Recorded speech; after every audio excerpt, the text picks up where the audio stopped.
All right, let's hope that everything works as planned, because I was hoping to do a stream I've been wanting to do for a few weeks today, which is a build lab for Furina. I've been wanting to kind of restructure how I do build labs for a while, so this is going to be our first shot at that, our first crack at that. I think Furina is a good character to do this with. She is a very team influencing character. She does a lot of things that would make decisions you'd make around team building different than they might otherwise have been. But she herself likely will not be like the whole thing that's happening. She maybe feels like an enabler, if you want to think of it that way, the way I have in mind to use her anyway. So I think it will be an interesting way to do what I want to do with this series, which is to look at a game piece in the context of builds, full builds. This is not the same as my Gameplay Gems series on the Zanypants channel, where we just look at a game piece pretty much by itself, only touching on builds to make the game piece work if necessary. We are going to do full loadouts, builds, teams in Genshin Impact's case. But I do still think that starting from a small part of the build or team or loadout or whatever is useful. And Furina is going to be the focus for that. So it's called the Build Lab for Furina, but I'm also very keen on doing build names again. So think about that throughout this parlay. And Furina is going to be our starting point. So what we're going to do is talk about what she does. How does she transform how you might consider other choices on the team? That's what I said. I think I can explain why. I think you'll agree once you see. And then what does that enable? What kind of team might you make empowered by this particular game piece? What inspiration does this part of the game give you to make builds that you would like? Cool? Sounds sensible? Not overly complicated? And let's get started. Let me just tell people we're here. I got some stream lag problems over the past few days, so I'm a little nervous it's going to come back, but it looks good so far, and it had been a problem before a few minutes into the stream previously. So let's pull the trigger. Let's say it'll work. Now, of course, if you're watching this on YouTube, you can also use timestamps. We will do a little intro bit here, sure, but I'm planning to get down to business pretty quickly. I know a lot of people tuning in do know what Furina is doing, but maybe don't have her or have an interest in her yet. Maybe I can convince you to have one. I'm pretty excited about Furina myself. But we'll play a little bit here and there, maybe with a team that I have as an example. Another thing that I'm going to do in my sort of reworked build lab situation that we're doing is have a little bit more of a starting point prepared. I'm not that worried that we're not going to come up with other ideas, or I'll just pick the thing that we're going to discuss more carefully to make sure there are lots of different things that you maybe would think of. So I'm not really that worried about, I'm going to show you a build I already made and then that's going to warp the entire discussion. I don't think so. It's fine. Anyway, lots of policy changes, but what I'm going to do, given that, is go ahead and do a little bit of combat with her, and we'll demonstrate some of her abilities in the field. Please don't be immune to hydro damage. There it is. Very nice. Perfect. That will do. Dendro damage immunity. No big deal. Asymptomatic, pistol whip, and liquid. Welcome back. That's how we'll get started. That's the plan right now. Yeah, I wanted to hear a little bit about how folks feel about... Oh, she's upset about the rain. About Furina in general, because she came at an odd time. She has an interesting status in the game overall. Fontaine was a kind of border post part of the game's progression as well. We talked a lot in the first few months of Fontaine being out that this region, this game update, caused some changes in the development process. The developers took some risks or directions they had not been taking before. There's some new design ideas and thoughts that they had been shying away from previously. And Furina enables those in a unique way. So I think that's interesting. So yeah, I want to talk about that as well. Let's see what folks have to say, because I noticed a few of the first things that people mentioned were why I didn't roll for this unit, which is perfectly understandable. Pistol Whip, he said, I pass on Furina because I'm saving up for the future banners, but I'm interested in doing stuff with her in a cosmic sense, in particular pairing her with Noelle to have party health quickly oscillate and max out Furina's damage buff seems neat. Yes, leads us pretty directly into the things that she actually does. But basically, the idea is that she rewards you for health bars moving up and down, and she can make them move up or down. This enables a lot of Fontaine-specific stuff. A lot of the units from Fontaine have a mechanic where they drain their own health a little bit and restore their own health a little bit to enable artifacts that kind of call to that. So, for example, we have the Marichus Hunter, whatever, which rewards you if your HP increases or decreases with a lot of crit rate, but without something in your team that specifically makes your HP go up and down, you likely won't be able to maintain this buff because the stack, it doesn't last very long. If you just rely on enemies attacking you, your HP decreases, and healing, your HP increases. I don't think that's usually enough to activate this set. And if you don't get the crit consistently, it's not very good. I reckon even if you get one stack consistently, it's not very good. With 2 or 3, a consistent way to do damage to yourself or lower your HP, so it can be increased as well, I feel like is more or less required for this to actually be good. And then in exchange, like, that's a cool theme to play into, and it's powerful. You get a lot of crit rate. We have very few, basically no artifact sets that give you crit rate as well.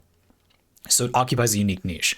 But the moment this set came out, I and a number of you immediately said, I'm not going to limit that to only units that themselves move their HP up and down. Come on. Like, we got to be able to do better than that. And we absolutely can. Furina is one of the ways that you can do that. She uniquely enables such things. And there are more things than just that. Those weapons, there's lots of weapons that do it in Fontaine. By moving the entire team's HP up and down, regardless if the unit themselves has any ability that does that. So she kind of turns on those mechanics in a way that you wouldn't be able to as easily otherwise. There are a few other ways, and we might talk about them today. Anyway, I'm just going to fight a little bit, and we'll talk about what I'm actually doing afterward. And I'm just going to catch up on chat because we're going to win very decisively. But I know a lot of people are probably in the same boat I was actually in myself, where they're excited about the characters coming out around these two, and so they didn't get Furina or surrounding units. They were more interested in upcoming units. I'm totally in that boat as well. Furina is a surprise from my account. I did not plan to get her. I rolled on the banner to get Charlotte, and I ended up just having Furina on my account. I didn't try to get her. She just happened. Just like me, I was adopted. That's a burn foam. No, it's fine. We're all accidents. I am pretty happy I did, mind you. I remember telling you all that if I just could get her, like if I knew rolling would get me her, I would do it, but we don't really gamble on this stream as per se. I roll in a very robotic way, and so I had not chosen to like risk getting her or not. But the resources I had happened to get me to her. And I think that was fortunate, fun. Anyway, just catching up a little bit on chat and letting everybody in, and then we will get talking about that. Asymptomatic, welcome back again, by the way.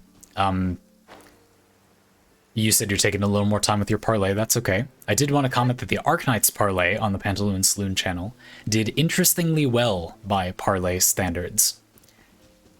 Thumbnail Cabal is my bet.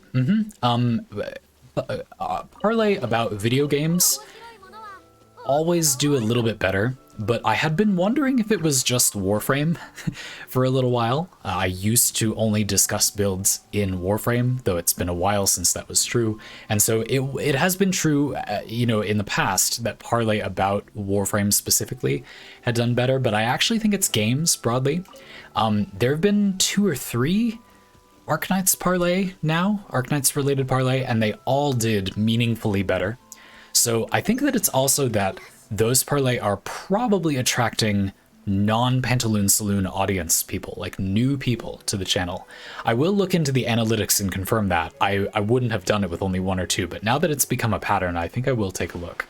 I think there is something going on there, yes. I mean, it's fairly predictable, I guess, but they're not very video gamey videos. Like they're basically just about design, I guess. I do talk about the specifics in the game. I don't know. I don't know. It would be interesting to see. It might not be very meaningful. You know, as we've talked about many a time, it's important to keep in mind the guiding star for the Pantaloon Saloon channel and this one, really, which is that view count is not what's important. Giving all of you who like the thing I'm doing, and not for nothing, pay me to do it. Giving all of you the thing you want is what really matters. The Pantaloon Saloon videos are not designed to get any views. I don't really put any effort into them getting traction. That is not what they're for.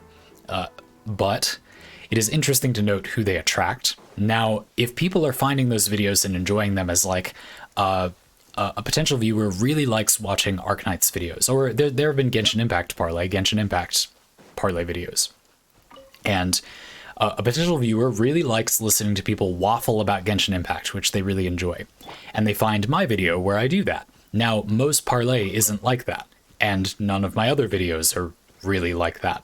I suppose some of the streams are just waffling about this specific game. Waffle Impact, indeed. But you know what I mean, like it's not like they're going to go on to really enjoy most of the other stuff I make. So to some extent, I also think that if you care about giving the audience a good experience, it's not really good for those videos to get a lot of views as per se. The people who find them looking for just Arknights, an Arknight's creator, like they're not gonna get that. I'm not that. Same thing with Warframe. Like I feel bad whenever people view a video of mine that features Warframe and think, what do you think about all the new Warframe stuff? It's like, no, I'm not a Warframe creator, so it's not about you being wrong. I want you to know you're not gonna get what you want. Like, I don't want you to be deceived that like this is what the channel's about. It isn't. I think that is obvious, but it isn't. So what are you gonna do? But the truth is, as the creator, I also just have a stick up my ass about this more than it like really matters. It's okay for people to be confused. You know, something that I think is a useful piece of advice for the YouTubes is that the person taking your content the most seriously is you, the creator. For other people, it is a casual part of their everyday life. It is not the end of the world. It is not important that everything be perfect and just so. If you do something they don't expect, they are not betrayed. They're just a little bit confused and it doesn't really matter. It isn't a big deal for people other than you or people who are super out of touch. And so I always try to not take it too seriously, but it is legitimately important, you know? If I make a video that is about something I don't plan to follow up on, people who like that video will not go on to enjoy my other videos, which isn't a service to them, and it isn't a service to me because they are not going to want to support me financially, which in the long run will decide whether I succeed or fail at this. So, it does matter, but it doesn't matter that much, I think is fair enough to say. Vampire, welcome back. The rare and threatening Genshin stream. People who could be confused, they're not losing much. Yeah, exactly. I mean, it's not that I don't care. I actually care more than it matters. But it just isn't a huge deal.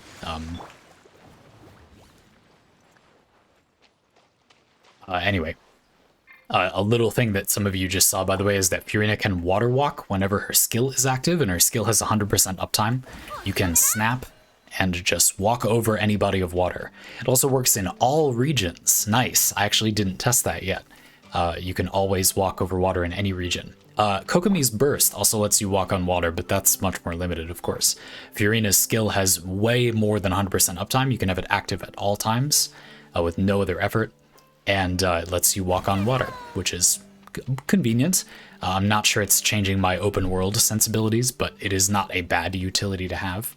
There are some interesting implications with like fighting on water, and then enemies on land literally can't get to you because if they go in the water, they'll instantly die if they're not a swimming enemy. Slash, there are no swimming enemies? I mean, there are enemies underwater, but like in Genshin Impact, there aren't enemies that can be above and below water. The same enemy, right? Maybe there are, but I don't think there are. There might be. Not very many in any case, and so you can kind of use it to like cheat at combat, I suppose. That's interesting. I didn't think of that.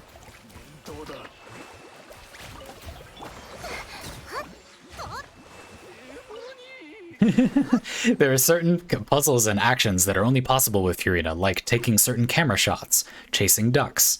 Yeah, a lot of use cases. Okay, yeah, so maybe it doesn't do all that much. Making certain enemies that wouldn't have been very threatening anyway die much more easily.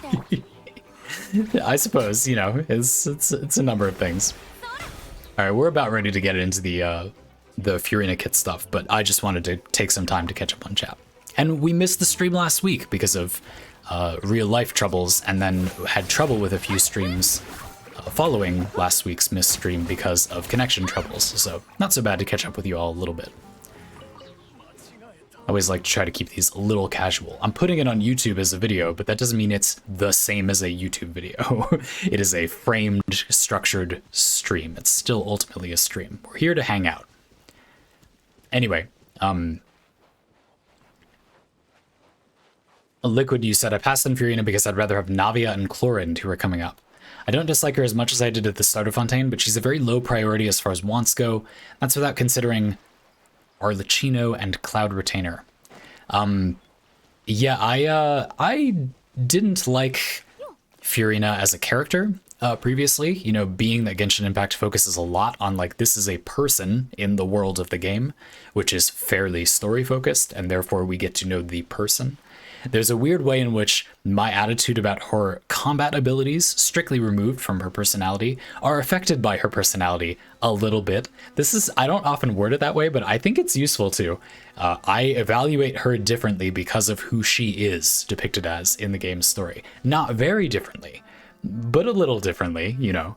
I think it's quite gratifying to see her, like, popping off and stuff in her animations when she had a tough time, no spoilers, in the story.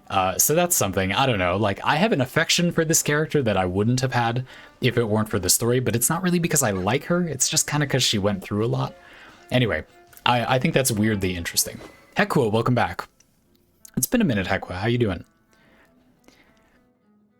Just getting up on a few things in chat, and then we will explain some abilities. I'll say that Furina is also able to walk on water at 0 stamina, asymptomatic, interesting.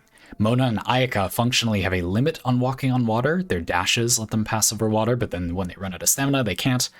And Kaya has a choker from Hot Topic about how long he can walk on water. Correct.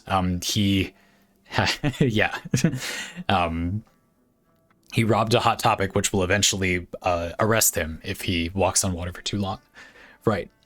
So in a way, this is our only kind of unrestricted, in a practical sense, water walking ability. So if it feels good, you know.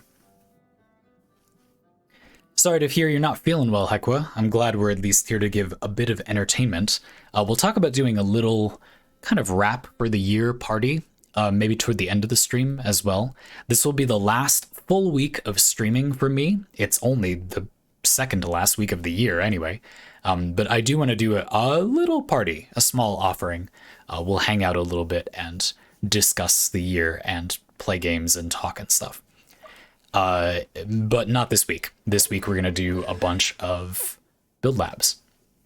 Okay, let's talk about abilities. Do a split. So what you've been seeing is her Salon Solitaire. This lets her walk on water. That was that thing. And it's got 2 modes. Really interesting way they set up this ability. So you can either get the 3 minions that I summoned before. These 3 guys are Hydro turrets. They will wander around and teleport to your location, and they shoot Hydro attacks at enemies. Like so. I suppose that one rams into the enemies, don't they?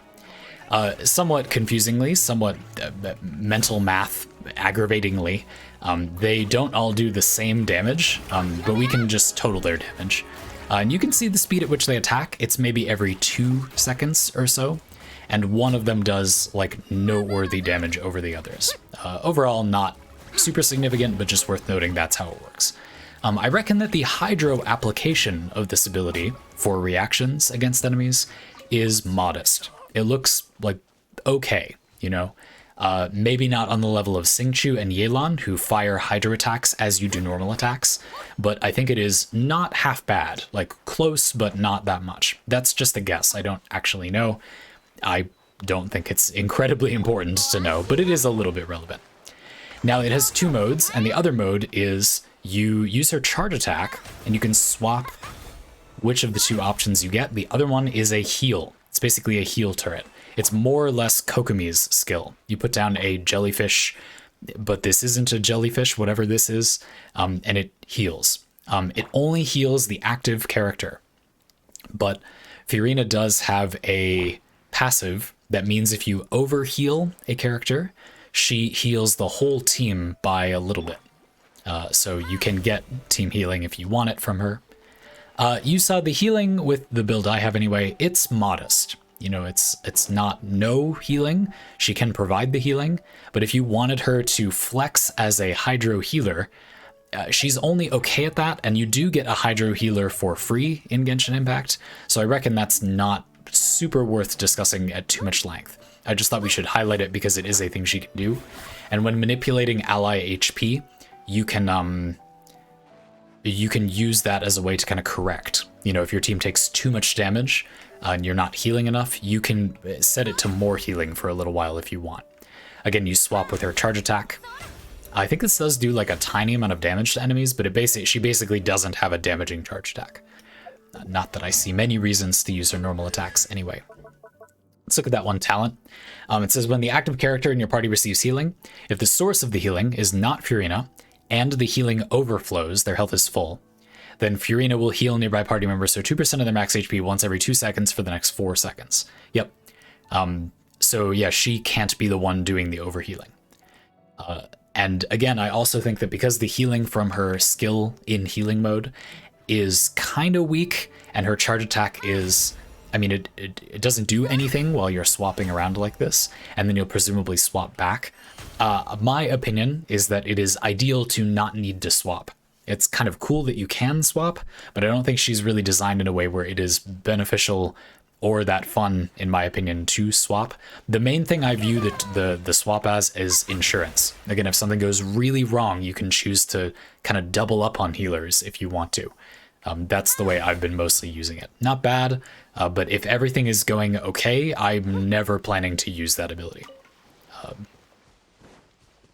She does do a polarity change as well. You can see her outfit changes a little bit. Kind of a nice visual cue.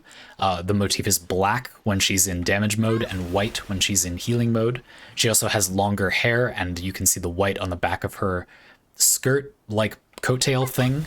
And then it becomes not black, but, you know, dark blue otherwise. A few other accessories change color as well. It's a nice touch. It just helps you visually, you know, hopefully key into which mode is she in. To me, the coattail skirt thing is what really helps me. Her hair and the skirt being white, and then it changes to short hair and black. So I know I'm in the mode I want. Just a minor thing, but yeah, it's kind of cool that they added that. Okay, what is all of this moving health around for? Well, this ability does good damage. It makes, when you're in the mode with the 3 turrets, your allies lose HP, but it does good damage, like pretty good damage. So with 100% uptime, the cooldown is 20 seconds, the duration is 30. You know, you get a lot of damage in exchange for losing some health on your teammates. So provided you can heal it back up, I mean, that's just good on its own. The other benefit is her burst. This basically gives your team a damage percentage boost and increased healing based on how much party members' HP bars move around during the duration. So up or down, doesn't matter. The more healing and damage, you could think of it as, that everybody takes during the duration, the more their HP bar moves, the more of a universal damage increase and healing bonus everybody gets. Pretty powerful. There are not very many things in Genshin Impact that give a damage percentage boost, period. There aren't very many damage percentage boosts. Most of them are attack or like elemental mastery is fairly common. And I can't think of very many, even less, that are damage percentage boosts for everybody, for all types of damage for the entire team all at once. You can see on this example team I've been running around with, we have a couple of summons on the field. So they'll be doing damage all of the time, let alone Xiangling and Venti's bursts, which means all of these random things are getting increased damage while you're doing her burst. Another noteworthy thing about this burst is that it has pretty good duration. So the cooldown is 15 seconds, but the duration is 18. So you can have full uptime.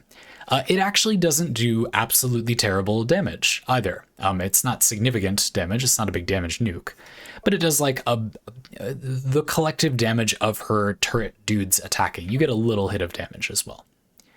Not a big thing, but I thought it was worth mentioning. It does mention skill damage. It doesn't do like damage over time or anything. And then finally, her second talent, it says every 1,000 points of her max HP buffs the offensive and defensive Salon Solitaires. So the more HP she has, the more damage percentage her offense mode does, and the more healing for nearby characters her healing mode does. Basically, her HP, max HP, also gives her damage percent for her burst. Now it says every 1,000 points, you get 0.7% up to 28%. Quick mental math, 40,000 HP maxes it out. Because 40,000 HP maxes it out, I'm not sure that that's a signal to go all HP instead of damage percent, because it's quite possible you will get to 40,000 HP without building more HP than you normally would. If you build HP, damage percent, and crit for 3 separate multipliers, it's quite possible you will cap this. It's not like some other similar effects where you just get the scaling until some crazy value like 100,000 health or something, or with no cap. The cap is low enough that I'm not sure this is going to change my build decisions most of the time. It just makes her damage better, which that's not bad, but it also just doesn't matter that much, I don't think. Finally, her ascension stat is crit. It's crit chance, I think. It doesn't really matter, but it's crit chance if I recall. Nice. So she gets a pretty substantial damage output bonus just from, you're going to have HP anyway, and I'd recommend building some. And then she gets damage and crit for free, a good chunk of damage and crit for free. It doesn't mean I'm not going to build them, it just means she's going to have more, substantially more than she otherwise would have. Pretty good. So a weirdly damage-focused character. Does her burst affect herself? I'm not going to read the whole thing because descriptions and Genshin Impact. Furina will increase the damage dealt by and incoming healing bonus of all nearby party members, including herself, based on the amount of fanfare she has. Nice. Okay, so even more damage. This can be up to quite a bit. Are we going to napkin math how much it will be? Oh, sure. So for each point of fanfare, you get 0.17% damage percent, and you can get 300. So let's imagine it's maxed out. And we'll just type in 300 times 0.17, about 50% damage boost, if I got that correctly. Very good. Wow. And I would imagine it resets each time. So you'll be getting more damage toward the end of the duration, if I'm understanding that correctly. Pretty good, though. That's a lot, I think. Let me catch back up on chat. I think those are the main points. She's a sword character. I think that is okay. If you want some energy recharge, which I think would be very nice. There are a number of energy recharge swords to pick from, and she scales with HP, which is kind of nice because a lot of the energy recharge swords have terrible base attack, so it doesn't matter. She gets full benefit. We will talk about weapons in just a minute. I actually think that's one of the bigger decision points, but there are lots of good options, like 3 or 4 like fairly obvious, readily available options. Hopefully readily available anyway. Let's do another field boss too. Anyway,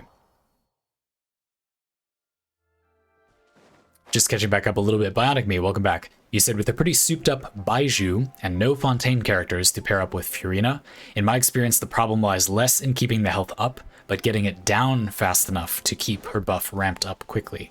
Interesting. Yeah, another thing to note is that the way that the fanfare stacks increase, it says, I said it's your HP moving up and down, but it's important to note that the way you actually get the stacks is by your allies increasing or decreasing their HP by a percentage point. In other words, healing many times, but for less each time doesn't give you more fanfare stacks. It's not about instances of healing, it's about the amount of healing or damage taken. And characters with bigger health pools may be more difficult to gain fanfare from.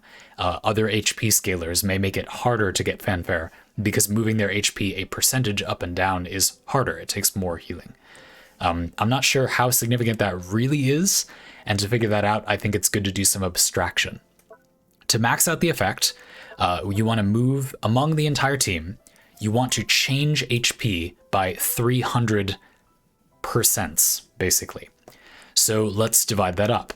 If everybody on the team, so we'll divide it by 4, there's 4 people on the team. If everyone is taking damage from Furina's Salon Solitaire in the damage mode, and everyone is healing damage, you have a healer that heals everybody, how much do you need to move their HP up and down by a percent to get the full effect? And how realistic is that?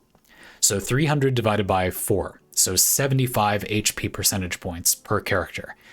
That's kind of a lot, but hold on, we can move it down and up. So only about, 37% each way. That's not too bad. Healing 37% HP is not very hard. Most things that heal everybody on your team would probably check that box. So provided everyone has lost enough health, it seems quite feasible. So it's really a matter of whether they lose the health, because while you don't need to heal or take damage 75%, you can do half and half or whatever, or a mix.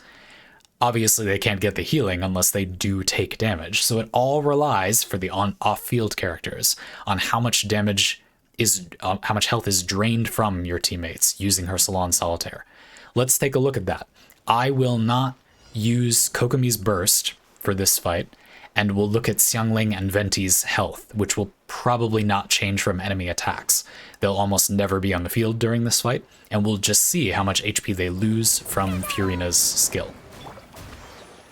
Again, they'll gain like a hopefully relatively negligible amount of health. Xiangling gained like 1 tick of health. And what we're going to see is about how much damage they can manage to take over the duration. Just as an estimate, we're not going to worry about it too much. Furina's auto attacks do almost nothing, it's not a big deal. I didn't have this active, but this is just an example, that doesn't really matter. And you can see that Xiangling took, like it looks like in about 15 seconds, in about a cycle, about like 40 to 50% of her health in damage. So personally, I think that over the duration of Furina's Burst, you will probably max it out if you have a healer that heals the whole team and Furina's skill is active the whole time, which is not very hard to do.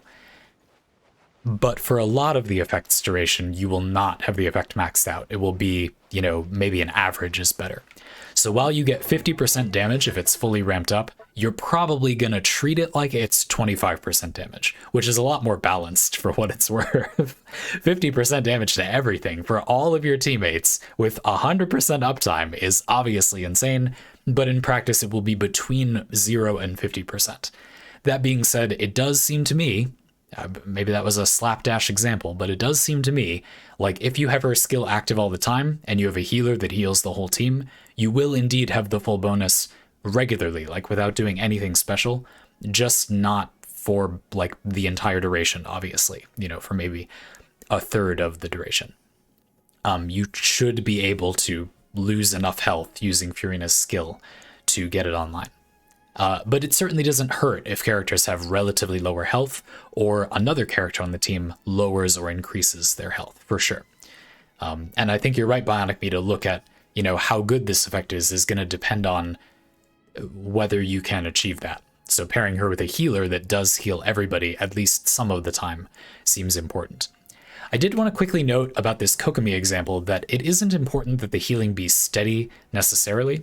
You don't get the damage until you've done the healing, of course.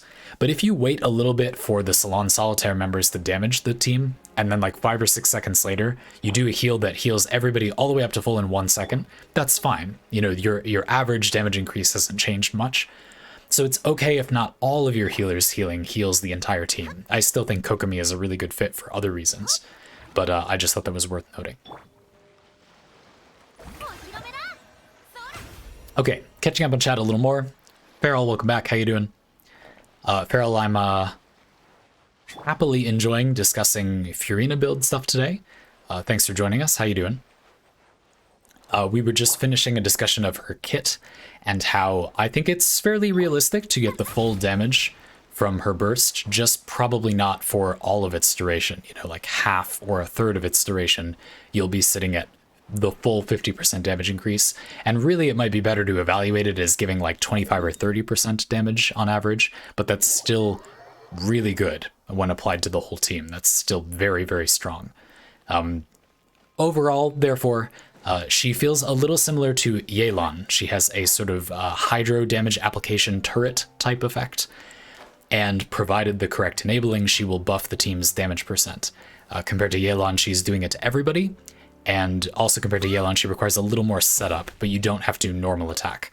You know, the HP up and down thing is the setup, but you don't have to normal attack to trigger the damage, unlike with Yelan.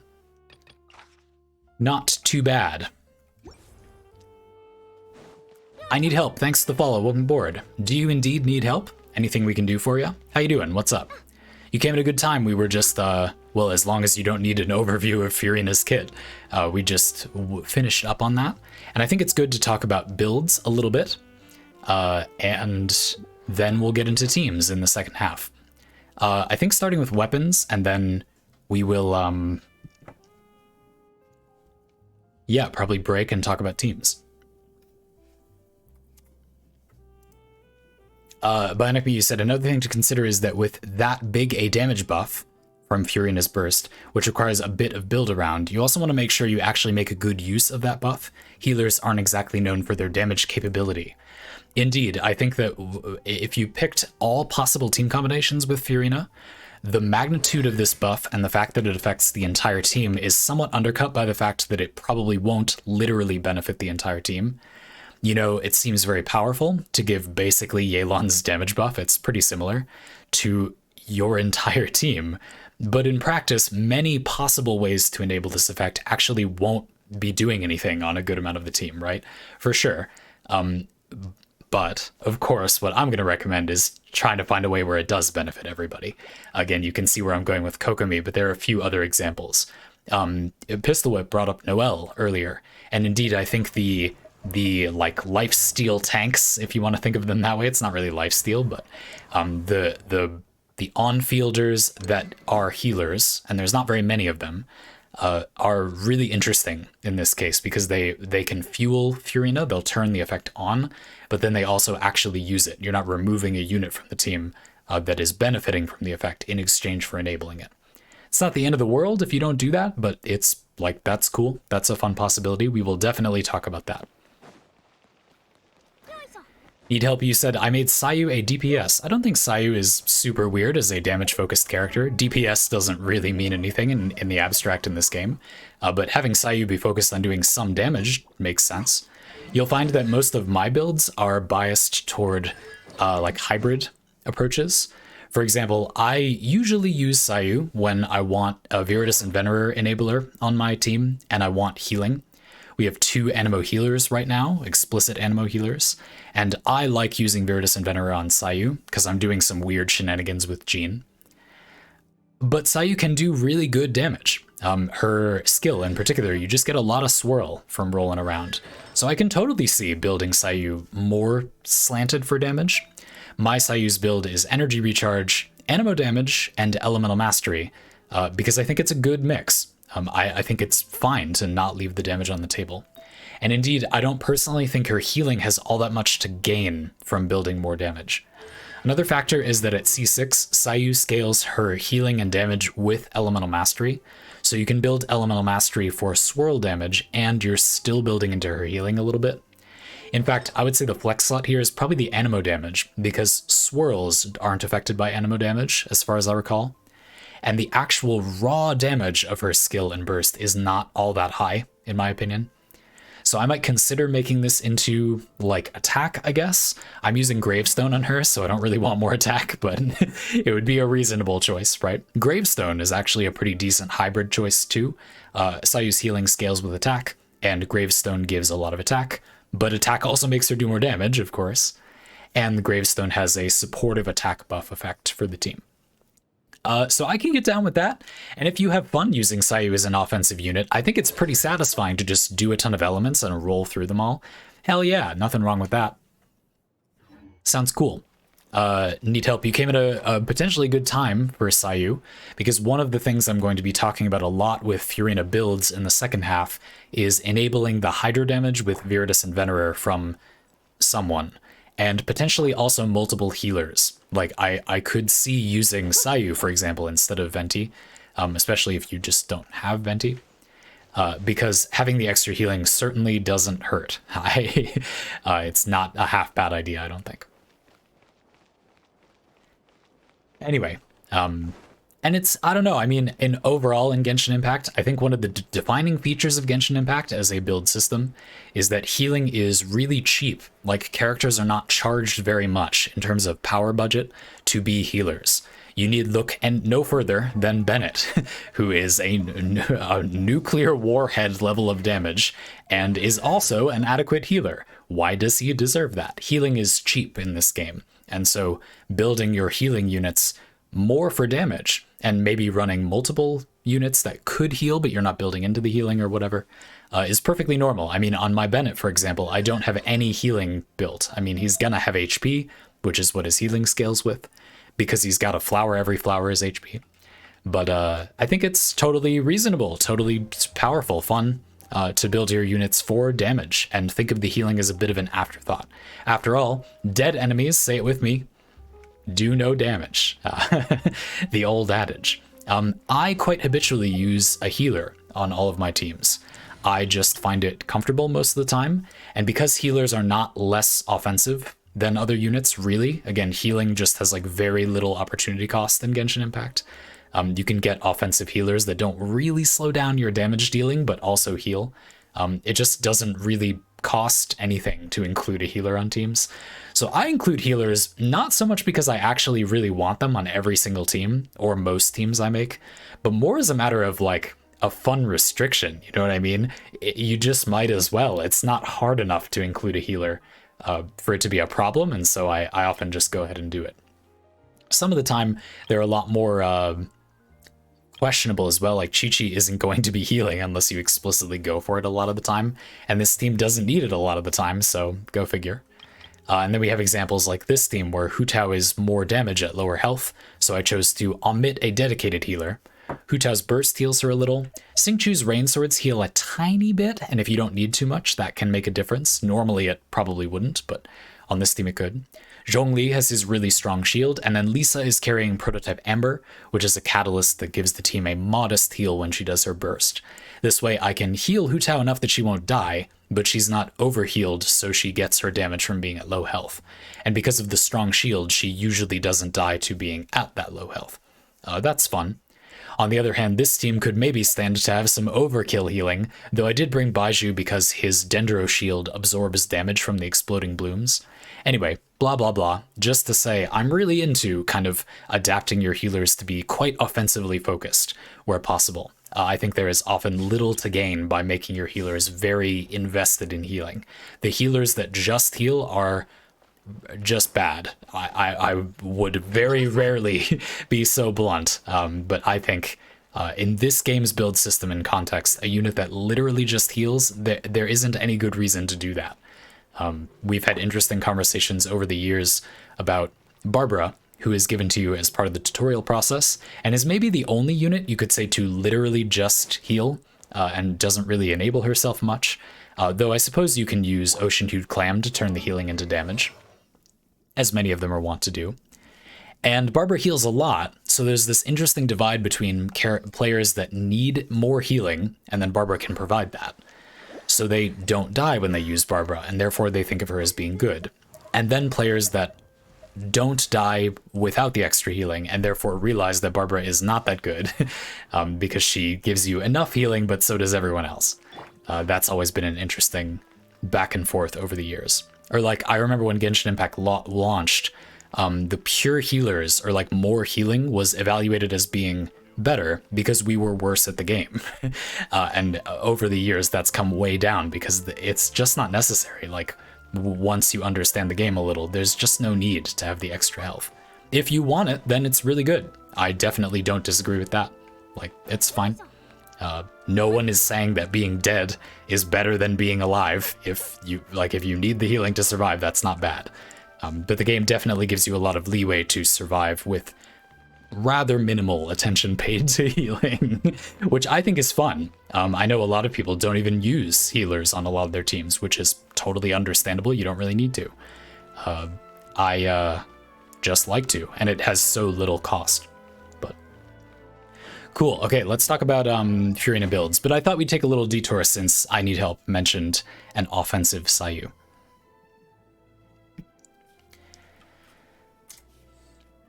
Do a little split. All right, weapons. I'm using Festering Desire, basically for a build overall. I wanted as much damage as I could fit on, so I built, at the moment anyway, Energy Recharge HP crit rate. She's getting damage percent from her burst, and also from that one passive that gives her damage based on her HP for her skill.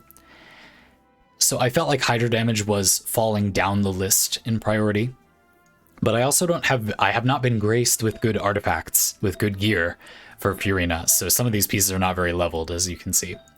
I think the energy recharge is pretty valuable. I mean, in the first place, if she isn't going to do her burst consistently, you kind of lose damage percent. So not that you can get them in the same slot, but were you to be able to choose between damage percent and energy recharge, I would pick the energy recharge because it basically is damage percent in practice. I don't think that an energy recharge weapon on its own will be enough to get her back her burst. Well, not this one anyway. Let's look at a few other options. Because Festering Desire was from like one of the earliest events, and they have never rerun any of those events. So this weapon was free 3 years ago or more, maybe.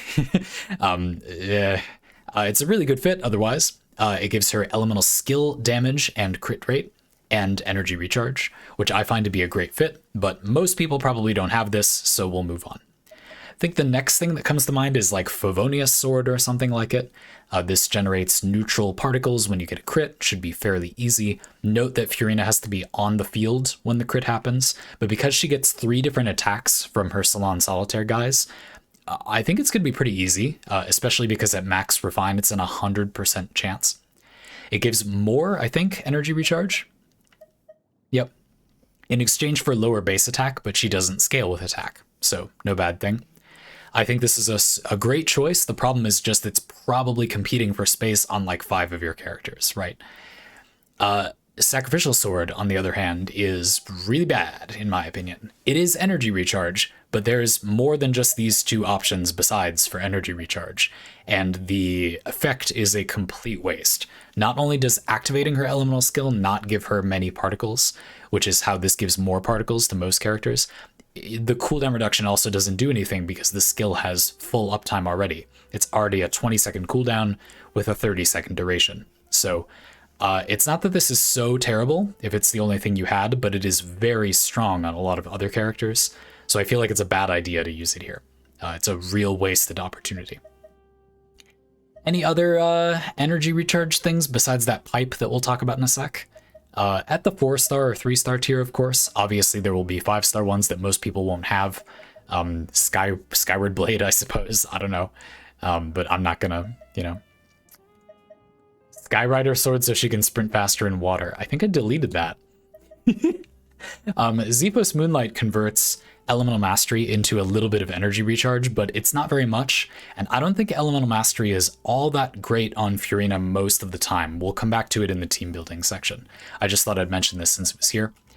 The other obvious weapon to go for, and one which has caught Furina a lot of poking fun over the past few months, is the pipe. Yes, I was delighted to hear people mention it. Festering Desire does seem like an obvious choice if one has played long enough to have gotten it. Yeah, otherwise it's the Fontaine Metal Pipe. Chat's all over it, man. That's that's just the kind of feedback you can expect from Zanypants chat. Beautiful. Hekwa and Bionic Me, you're absolutely right. It's literally just a pipe. I don't know why it's categorized as a sword. Furina isn't really using a sword in the first place. They gave her like a different grip which I think is kind of stylish. Like it's behind her back, floating differently than other people who are using it as a sword. And you can see that she's using it as a, like a scepter. Let me see if I can, there's like an animation where she puts it away in a way. Yeah, like you can see it's like an umbrella or like a ruler's scepter, like a mace a little bit. Sometimes she attacks with it in a way that you would attack with like a rapier, maybe. But overall, she's using it like a blunt weapon a lot of the time. I think it's meant to be a ruler's scepter or a cane or an umbrella a lot of the time. The animations are a lot of fun, in my opinion.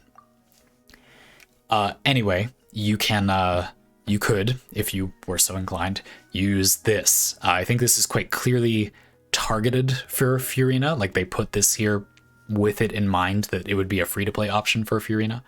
I think they do a good job of that, don't you? This is the Fishing Sword from Fontaine. It gives energy recharge and base attack, and it's very similar to Festering Desire. It says increases elemental skill crit rate by its refinement, and additionally increases energy recharge by 16%, or it increases with refinement, for 5 seconds after using an elemental skill. Now, that second part is kind of bad on Furina, I think. Yep. 5-second buff duration is not great for an elemental skill that doesn't give you particles back right away. Her skill will give you particles as the salon members attack, not right when you use it, as far as I can tell. So on her, that isn't great, but energy recharge is energy recharge, and it already gives you a lot of energy recharge. And then you get the elemental skill crit rate. So this is still a reasonable choice, but you can see it's a little awkward, and unfortunately, the most natural one is the one that you can't get anymore. So go figure, but there's a lot of like perfectly fine energy recharge swords available. The key for me is there are lots of them. It's just that most of them are not actually that great of a fit. They're all fine, you know. This is not a good fit. I thought I had something to say about this, and this is surprising coming from Zandy Pants. I actually don't want to talk about this. This is not worth our time to discuss. Any other like obvious low-hanging fruit? Key of Kajinisut. Yeah, I mean, so this gives you a lot of HP, and it converts your HP into an elemental mastery buff for the team. That's not terrible. I feel like you can probably find someone else who benefits from it more on your account. Like, you can definitely find someone else on your account that benefits more from this. But if you're a new player and you have pretty much just this in Furina, it's not that it's bad. It's just like, why? Should we talk about Jade Cutter? It's low base attack, really high crit rate, gives an HP increase, but not that much of an HP increase. And then it converts, you get attack based on your max HP. This is kind of a dual scaling weapon. Like, it's not that good if you scale with attack or HP. It's more if you scale with both, or if you scale with neither and you just want the crit chance.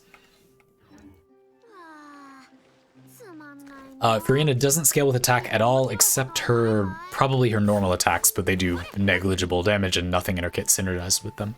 Her skill and burst are both HP scaling, yep.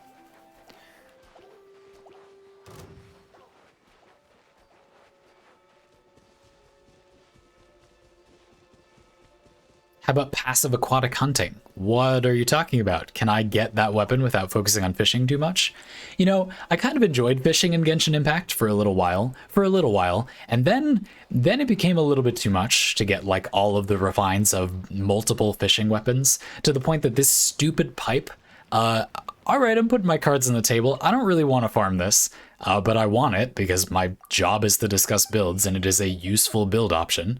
I'm using the hell out of all of the other energy recharge swords, so I might as well have this one, and it is haha funny pipe. Why not? But I don't want to, like, get it. So what are you talking about? Hekwa, you said it's much faster to fish than the catch. I needed to join 0 worlds for a rank 1. Did it in 1 day. What? Tell me more. How? I want that. Anywho, the animation I was looking for, thank you, chat, is at the end of her charge attack. Yeah, see, she kind of uses it like a cane or a staff. Yeah, Need Help said it's kind of like how Nuvalet uses his staff. Though Nuvalet is a Catalyst character. He, like, hits his staff on the ground to emphasizes his Hydra attacks. And Furina is evoking a similar thing. Nice, you're right, that is similar. Yeah, they did some more creative things with how characters attack with weapons, or like what a sword character is, you know, making the weapons a little more open-ended. I've been on this is totally unrelated to the stream, we'll talk about it some other time, but I've been on a huge kick for fantasy games or games where you have different weapon options, different classes or whatever, different designs for weapon categories that are fun. Really specific, really general and abstracted, like heavy blade versus greatsword versus great axe versus you know, two-handed flail would be really specific. You know, what kind of design feels sensible for what purposes. And in Genshin Impact, I personally am of the opinion that it would be nice if they had made the categories a little bit more open-ended. A lot of characters actually use weapons in their category in a way that is not very much like that weapon category. A simple example would be Heizo basically just ignores his category. He's a Catalyst character and his attacks are martial arts. They have nothing to do with a Catalyst.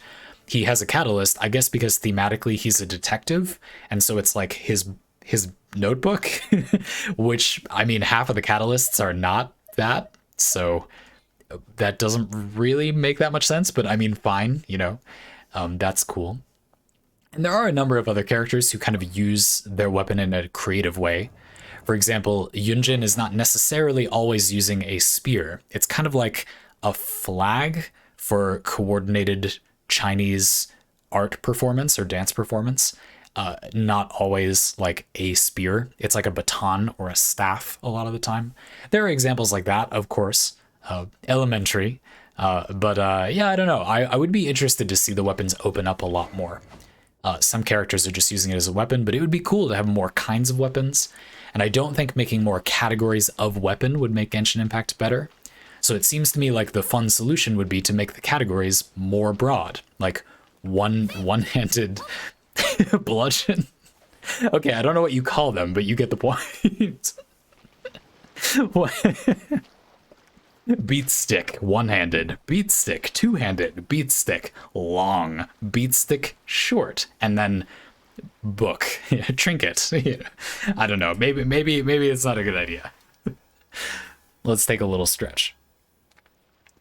Oh.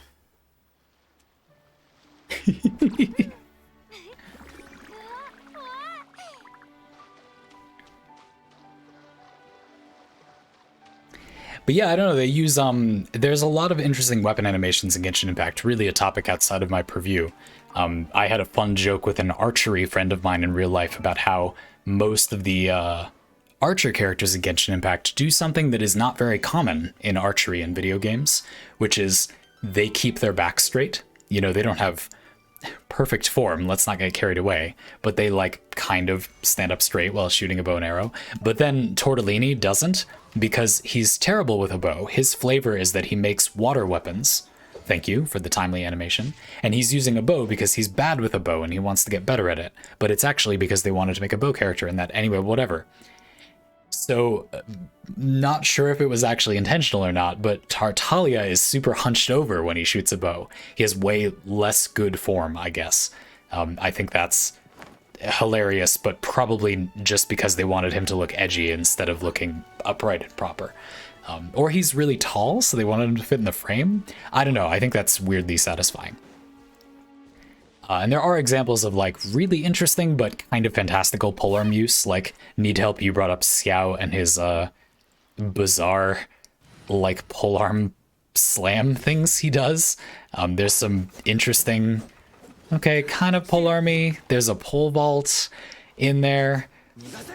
Not really sure why this would particularly hurt people. I guess it would gash you, but yeah, there's, you know, some interesting spiral power implications to Xiao's polearm use. Nothing wrong with that. What exactly are you doing is definitely a question. But for a lot of them, I don't know, it's fun. And I think the thing I like about Furina's animations is it really feels like this is a specific object. It doesn't feel like she's just doing some fantastical combat technique. She's popping off with a cane or an umbrella or something, which feels in character. And they kind of adapted swords to be that thing, which I think is kind of cool. Heaven piercing noises intensify with the Xiao weapon. I am using the that drill, Prospector's drill, on my Xiao for maximum Tengen Toppa. Absolutely. Okay, let's talk about artifacts. We talked about swords a little bit. I guess I will briefly just acknowledge that you obviously could not use energy recharge, but because a lot of the benefit of her kit comes from having her burst up, and I do not think that this is enough energy recharge in most cases, I would strongly recommend using something with energy recharge. Favonius sword is a good option, probably what most people will go for. You don't have to, of course, but I reckon it will probably give you the most benefit overall. And I think another thing briefly worth noting is that one other benefit of using an energy recharge sword is that if you were to get something other than energy recharge from a sword, there's not much. I guess you could get crit stats. I wouldn't really recommend buying this just for Furina. Yeah, anyway, that's the other reason. Like, I'm not sure there's a lot here. I would highly recommend energy recharge. There's not much to gain by getting anything else, and I think it really benefits her quite a bit. Likewise, I'm not that interested in discussing using something other than energy recharge in her clock slot, because I think that it's rather in need. So it's really down to the cup and the crown. Now for artifact sets, I immediately went a beeline for Golden Troop. This is one of the newer artifact sets that gives you, basically, it gives you very high elemental skill damage when you are not on field. There's a couple of benefits to this. The first one is that it has nice synergy with not using damage percent in her cup slot. So if you have energy recharge, probably crit on the crown, and then something here, well, it'd be nice to scale her HP more, and you're getting a ton of damage percent from this artifact set, scaling HP from that one talent of hers, and from her burst. It then doesn't make that much sense if you're balancing your multipliers to build damage percent, which is perfect because you don't have space to do it. So I think that Golden Troop is a very good fit. It's fairly obviously designed with her in mind as well. Not that that means you have to use it, just that that's good. But I also think it's worth at least discussing using the crit set, Marchus Hunter, because she would activate its condition quite readily. It says 2-piece bonus, normal and charge attack damage 15%. That might as well do nothing on her. But 4-piece, when current HP increases or decreases, crit rate will be increased by 12% for 5 seconds, 3 stacks. More or less, it gives her 36% crit chance. That's pretty good. I mean, let me ask you, would you like 36% crit chance, requiring essentially no setup, or 70% elemental skill damage? Those things feel close to equivalent, in my opinion. I think the thing that pushes it over for me is that, again, when you look at the build as a whole, it feels like damage percent is what you're missing, or what would fit the best with the other amounts of multipliers you have. Whereas the crit, like, while it is certainly very good, it's not really in as dire need, I guess, or it's not as awkward a fit to fit it in. I think they're both good. If you have really good pieces of one set or the other, I go for it. I don't know. You could also do double HP percent pieces. Yawn. Like, of course you could, 2-piece Millilith and 2-piece, I don't know, man. This thing, Vorkash's Glow. That's my attempt.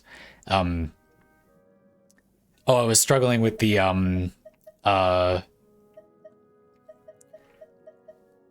pronunciation, and Bionic you said it's pronounced Oratrice Mécanique d'Annelise Cardinal, which is a meme that will live rent-free in my head until the day I die. Thank you. Thanks very much for correcting me. That's actually what this is called. Anyway, so yeah, I don't know. Not the most interesting artifact choices, in my opinion, but you could well go for this if you had like way better pieces or something. I feel like there is a lot to be gained by going Golden Troop. It's a really easy fit. I would love to hear other things that came to mind, even if people don't think they're actually good, by the way. Like, we're just having fun discussing options. It's okay if they're bad. It doesn't you don't need to pick something good. This character is pretty strong in any case. Bionic Miyu said she theoretically has incredibly easy and consistent uptime on 4-piece tenacity, but gets 0 or less benefit from it. Yeah, the benefit of activating tenacity on a team using Furina may be very questionable, but she can certainly activate the effect very consistently. Tenacity, the 2-piece set is 20% HP. Yawn, but it's fine. She does scale with HP. The 4-piece set says, when an elemental skill hits an opponent, the attack of all nearby party members is increased by 20%, and their shield strength is increased by 30% for 3 seconds. You can trigger it once every 0.5. It can be triggered while you're off the field. So the idea is that her skill means you will have the 20% attack and the 30% shield strength 100% of the time, and 20% attack and 30% shield strength for the whole team. If everybody except her, we'll get back to that, uses it, is good. That's good value. But they won't use it though, because, well, one, she doesn't use the attack. She doesn't scale with the attack.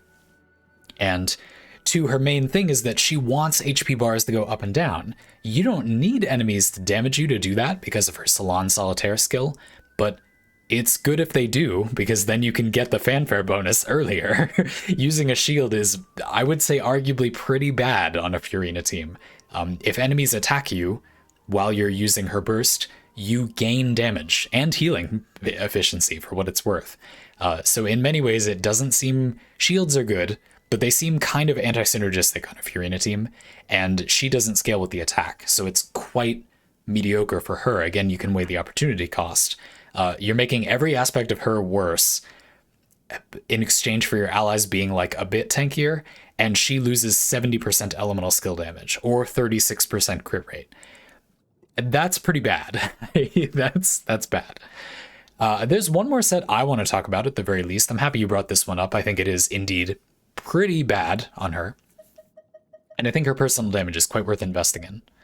But I would also like to mention Gilded Dreams. We're going to start talking about teams in just a minute after the break, which will be right after this.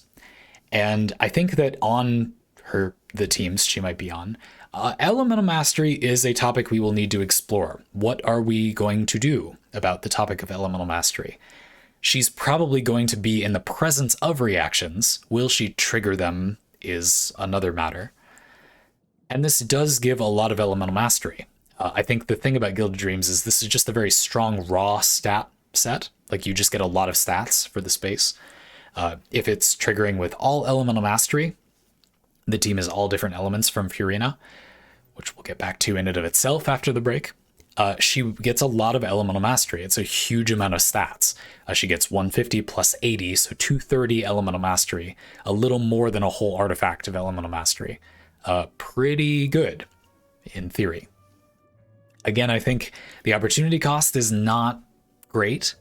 You know, for the skill damage percent, she's also getting more than one artifact of value, and it definitely benefits her all of the time. Whereas this only benefits her if she triggers the thing, you know. The Elemental Mastery is only going to be relevant if you electrocharged, which... folks, I just can't do it with who is the trigger of an electrocharge reaction. I just can't do that right now. I'm sweating bullets. Having an anxiety attack, no word of a lie, just thinking about what it would take to discuss the electrocharge reaction. Thankfully, that's not entirely true, but it's more true than you'd think. I'm actually gaining some anxiety points from thinking about doing that.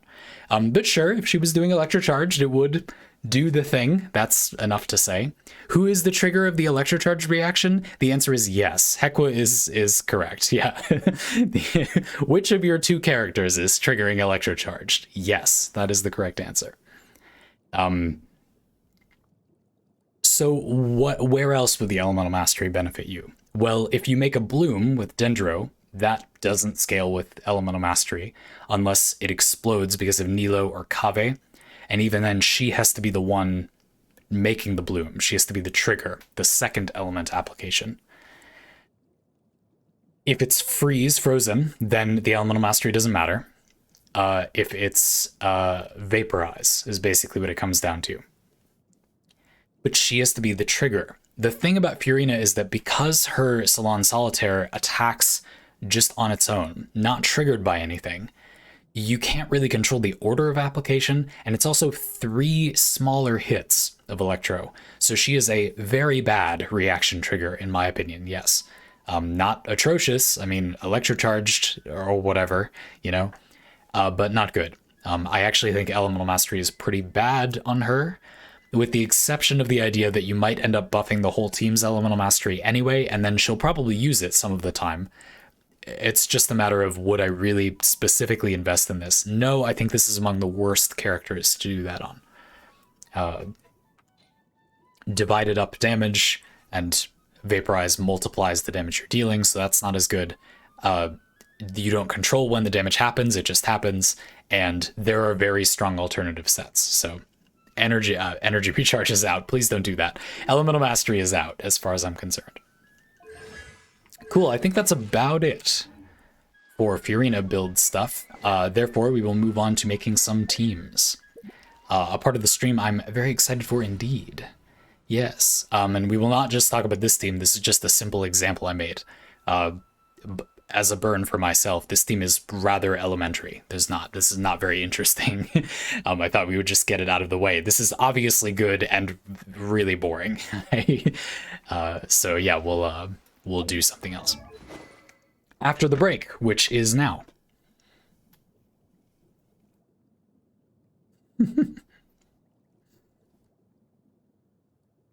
But thanks for the fun first half of the show, folks. Glad you're enjoying yourselves so far. A few quick thank yous to folks who are supporting the show, and then we'll moseying on into the break segment. Farrell, Mr. Fruit, and Pistol Whip, thank you for the recent subs. Actually, Pistol Whip, you were gifted one by Asymptomatic. Thanks very much, Asymptomatic, very generous. True Mr. Fruit and Farrell, thank you for the support. Thanks for supporting the show. It means a lot. Farrell, I actually missed your Prime sub earlier, so I'm very sorry to have not thanked you at the moment. But I appreciate the support. Welcome back. And I need help. I hope you've been enjoying yourself so far. Thanks for joining us. Looking forward to the second half of the show with you. Welcome aboard. And we'll talk in a few. Hello and welcome back to my Twitch archive parlay. I'm going to take a quick break now, try to keep you entertained while I do so with this Q&A I recorded right before the stream. This is a question from Asymptomatic, who asks for thoughts on malted milk powder. Delicious. There's the title right there. Asymptomatic says, I was perusing the store that sells Intelligentsia, a brand of coffee we've been talking about in the stream lately, in your area, and Asymptomatic, you said you saw a bottle of malted milk powder in the dessert aisle. Naturally, I, an ingredient seeker, indulged this capitalism in the hopes of using it in pizza and coffee. Okay, let's talk about malted milk powder for a few minutes, sure. I think that the cook instinct in me is that malted milk powder is a kind of power user level ingredient. You know, it's not the same as you're making some pizza sauce and the recipe says put oregano in it. And you go, I don't like oregano. I don't like cilantro, the devil's lettuce. I love cilantro, but some people have that thing where it tastes like soap to them. And so you just put in something else. You put in paprika, I don't know, because that's what you like. And of course you can do that because it's just a spice that you're putting in place of another spice. Why? Of course you can do that. You don't have to check if you can do that. It's not really doing a chemistry directly. You can just put the flavor in. Or, making pizza and using different kinds of flour. I mean, it's flour. They'll behave differently. Use higher protein flour or all-purpose flour or whatever. You could replace some of the flour with like cornmeal, for example, things like that, but that's still kind of close. You get the idea. Those things are kind of appreciably similar to the ingredient you're swapping out. This is maybe obvious. And my point is that malted milk powder doesn't seem to be to me. Most recipes don't have a thing that is performing the culinary chemical role of milk powder. What all is the role of that?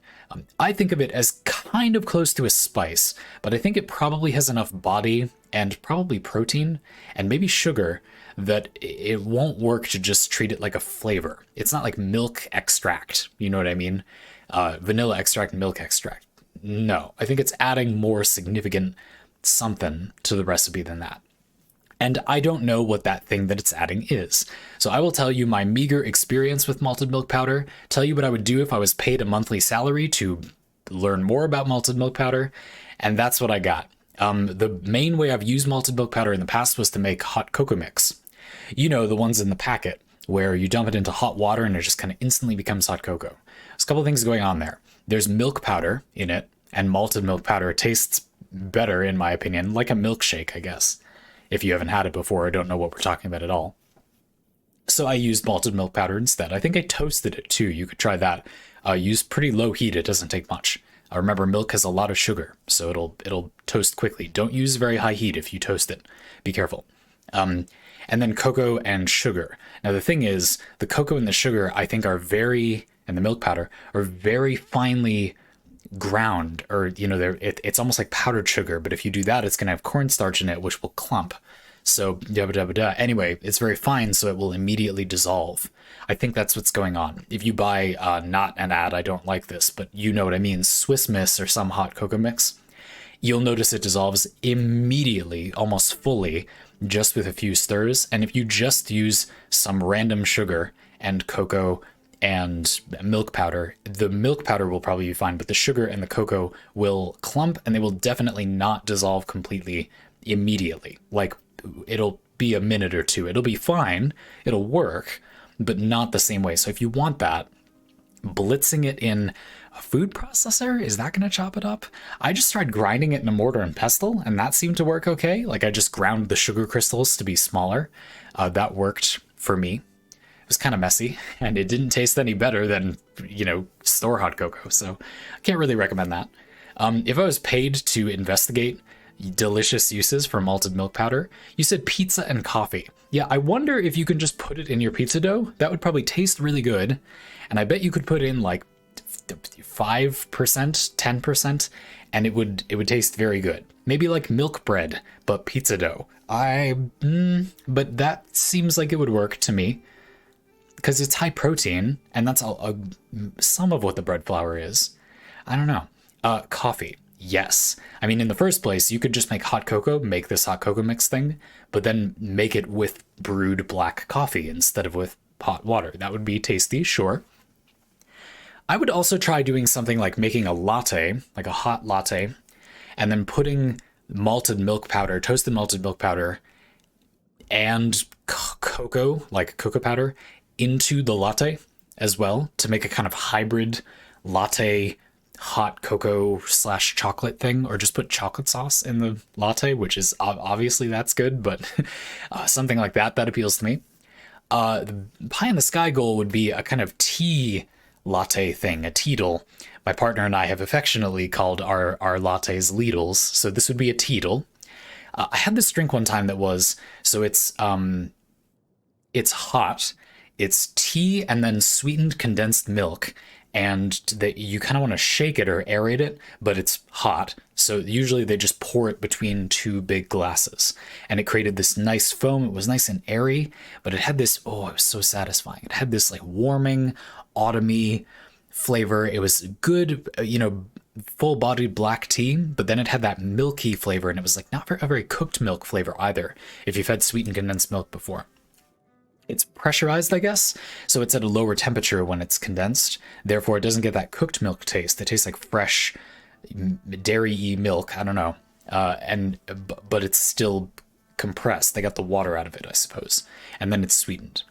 Now, because tea is harder to get as a kind of concentrated fluid than coffee, you could just get espresso or some equivalent with coffee, but tea is kind of hard, and so the drink can be more tea, but still tastes very milky because the milk has been compressed. Do you see where I'm going with this? So malted milk powder, does that make it easier? It's pretty annoying to work with sweetened condensed milk. Malted milk powder might be an interesting solution, and unlike with coffee in milk, which I think really benefits a lot from the sugar, I don't think tea with some milk needs the sugar necessarily. It doesn't have the acid from coffee to balance out. So the idea that you could just put in the milk flavor, well, it has a little sugar obviously, but you know what I mean without the sweetener. Yeah, there's maybe something there. I don't know. Okay.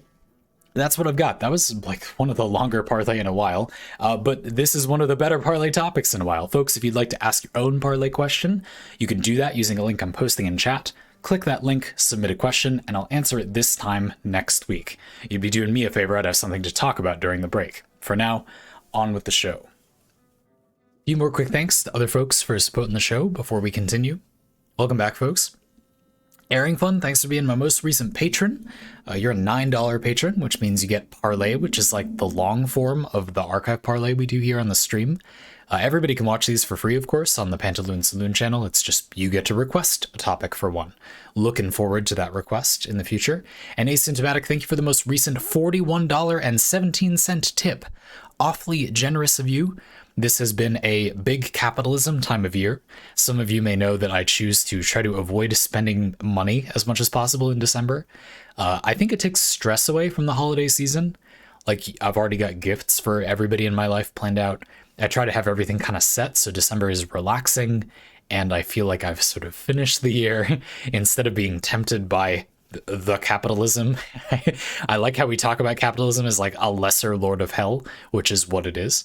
Buying things as a lesser lord of hell. And so the result is that this is often a time of financial recouping for me. We're in a growing position in my career. And so it really helps. Thank you very much. That's an awfully generous tip, and it really goes a long way to getting this to be a sustainable enterprise.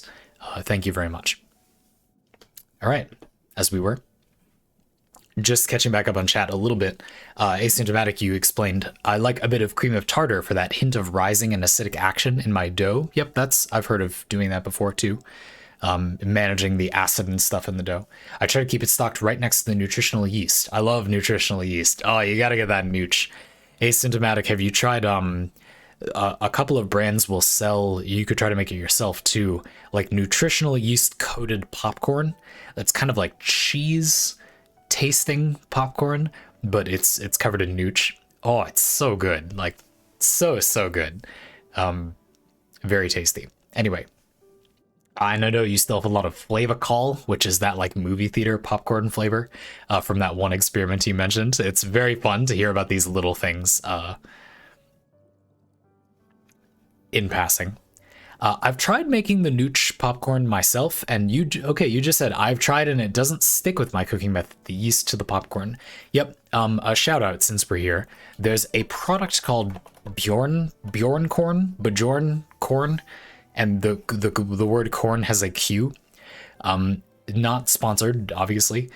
This is nutritional yeast popcorn. It's a lot more expensive than the other brands I was able to find, but they've done something that makes the nooch like stick to the popcorn.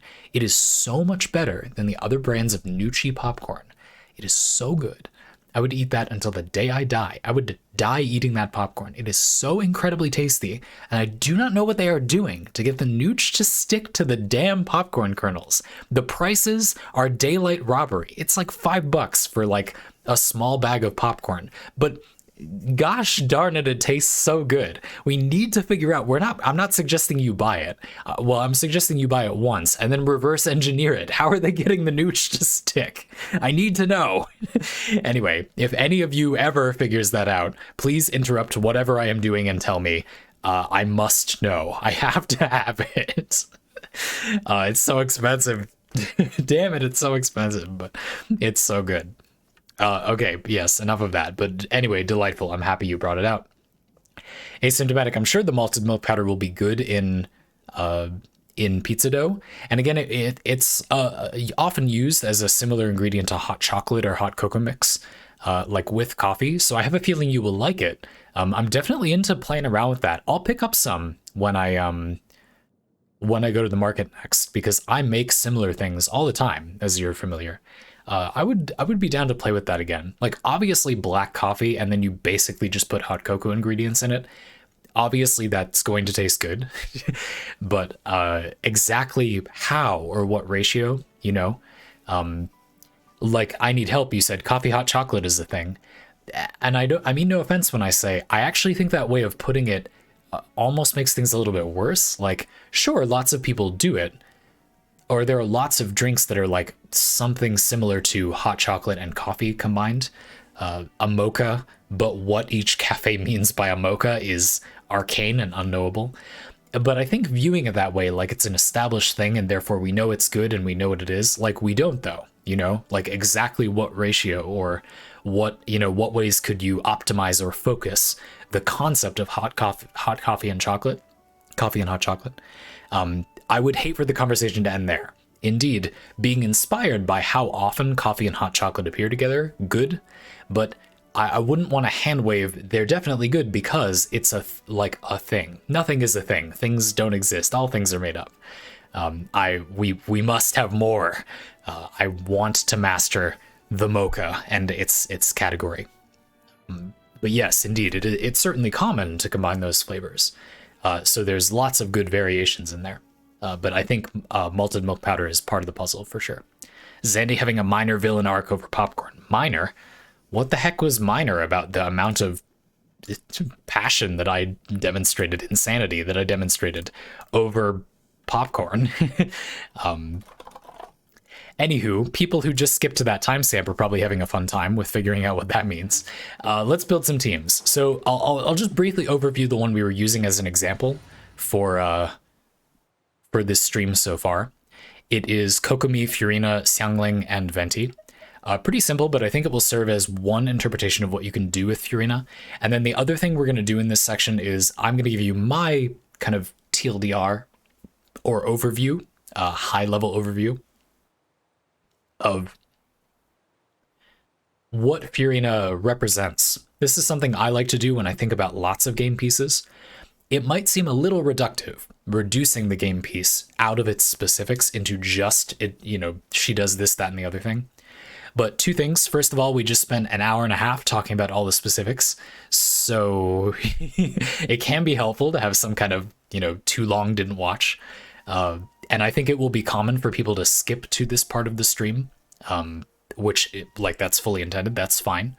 And the second reason is that I think that it can allow you to make builds that emphasize what's unique about characters. Like, for example, Razor is very generally powerful. Like, he's perfectly adequate in general. You can use him to make like an electro-focused team or a physical team. He makes sense for those things. But something that's unique about Razor is that he has physical damage attacks while doing significant electro output. That's not common. A lot of units will do their burst and their damage becomes electro. He does his burst and he gains electro hits on his attacks, but he still has physical normal attacks while he's doing that. And while that normally doesn't matter that much, if you have a lot of characters and you like making a lot of builds, you're going to get to the point where there's really no reason you need to use Razor versus Dory versus Beto versus whatever. So I kind of often feel like you might as well use him for the thing only he can do, or that he more uniquely does. You can kind of do the same thing with Beto, but I think he's kind of better at it, which is attack with an elemental infusion and electro at the same time. That isn't the best thing to do with him. I don't know or care what you would categorize as that, and I don't see why you should either. I don't think it leads to more fun, but you can if you want.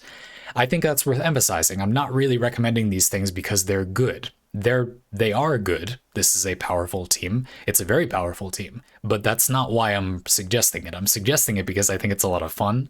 And if you want to make the most builds that are the most different from each other, I think that way of thinking about it is useful.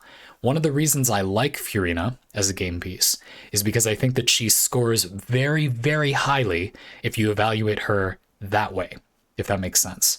Teams that I wouldn't have made except with this game piece's influence. You know what I mean? If you put any other unit here, except maybe Beto, but I do think she's meaningfully worse, this team doesn't make sense in the same way. Like, it's kind of doing something that it's a topic for another time. We will talk about it some other time. And I think it's kind of the same thing with Furina. For example, in this team, Kokomi's excess healing is kind of validated by Furina draining the team's health a little bit. And Kokomi's like weird relationship with damage multipliers is sort of helped along by Furina providing a damage percentage bonus. The amount of like uptime on Kokomi's damage also fits this team's rotation kind of well. And we'll get into that more. I just wanted to give a premise of the way that I am interested in talking about characters from my perspective. And of course, I'm sure some of you will share yours as well.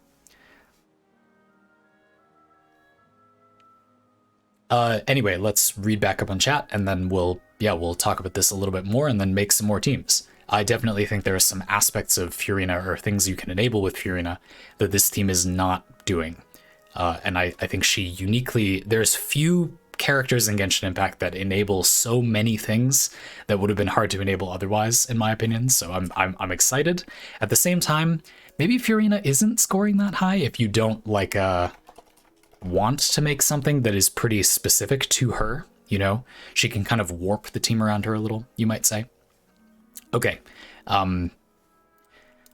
Just catching up a little bit more. Bionic Mew said, perhaps the main reason I got Furina was for the sake of Dea. She quite appreciates the big damage percent and is somewhat similarly focused on losing HP. Cool. I didn't think of that. I don't own Dea, but I'm familiar with her kit. Furina alone hasn't quite shown to be a reliable enough hydro applicator for Dea's vapes, however, especially if you want to throw some Dendro into the mix for Burgeon, which is a reaction that Dea likes a lot. Yep, I definitely think that one of the themes we're going to come back to with Furina teams is she applies a significant amount of hydro, but not like that much, though. And so finding that on this team, that was part of the inspiration to add a second hydro character. I will definitely talk about that more. Like medium hydro application is a great place to start. Yep, I think that's awesome.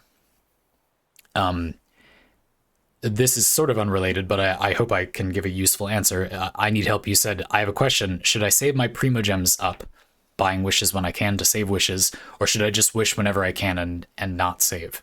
Well, of course, I can't answer that specifically because it's a matter of what you want. But I do have a few thoughts on how you might manage your resources a little, and doing this would mean getting units like Furina or others we'll talk about, so I don't think it's a bad detour. Let's briefly discuss that, and people can always skip it if they want to. I'm gonna call the topic, I guess, rolling strategies. That seems somewhat useful. Let's do that. So chat has already said a few things I was gonna say, which is that you said, should I save my Primogems up, buying wishes when I can to save wishes? There's no need, this serves no purpose. You don't need to like buy these instead of having the Primogems. You can always just go to roll, and if I wanted to do it, I could just hit this, and it will say an additional 1 intertwined fate are needed, purchase with 160 Primogem. I can hit confirm. There is no advantage to buying the intertwined fates ahead of time, so I would never recommend doing that. It doesn't serve any purpose, as far as I can tell anyway.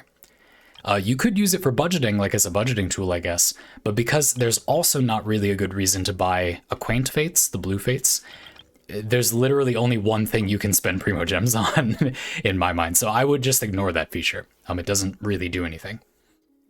Now, you said save them up or wish whenever you can, which would mean whenever you had Primogems.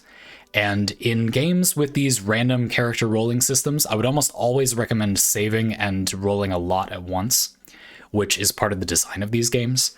They're trying to get you to practice whaling, have the experience of spending a lot of resources all at once, so you think, oh, if I spent money, I would get to do that again, which is part of the sort of sinister nature of these games, and something that's always good to highlight when we stream them, because I do not encourage you to do that. But the reason it's beneficial to save them up is because it gives you more control. These banners are useful because they let you gain much more control over the randomness. I already saw Bionic Me saying, remember that it takes up to 90 wishes to get a 5-star, and it's a 50-50 shot on getting the featured banner character, with the second one being guaranteed if you fail the first one, so it can be worth saving until someone you really want comes out. Right. One of the things that Genshin Impact does to kind of break the randomness of the rolling is that you can, in theory, save up so many Primogems that you are guaranteed a character. You are no longer gambling to get the character, you now just get them. It's no longer a chance that you won't get them. You have to save up quite a lot indeed, for that to happen. But what will often happen is that you'll save up as much as you can, and let's say I really wanted Sinnoh here, and I don't have enough on my account to at all guarantee that I will be able to get him. But it's a good number of rolls, maybe I'll give it a shot, and so maybe I do, and I roll, what's that, like 40 or 50 times or something? About a third to a fourth of the amount of rolls you would expect to need to get the character on the banner.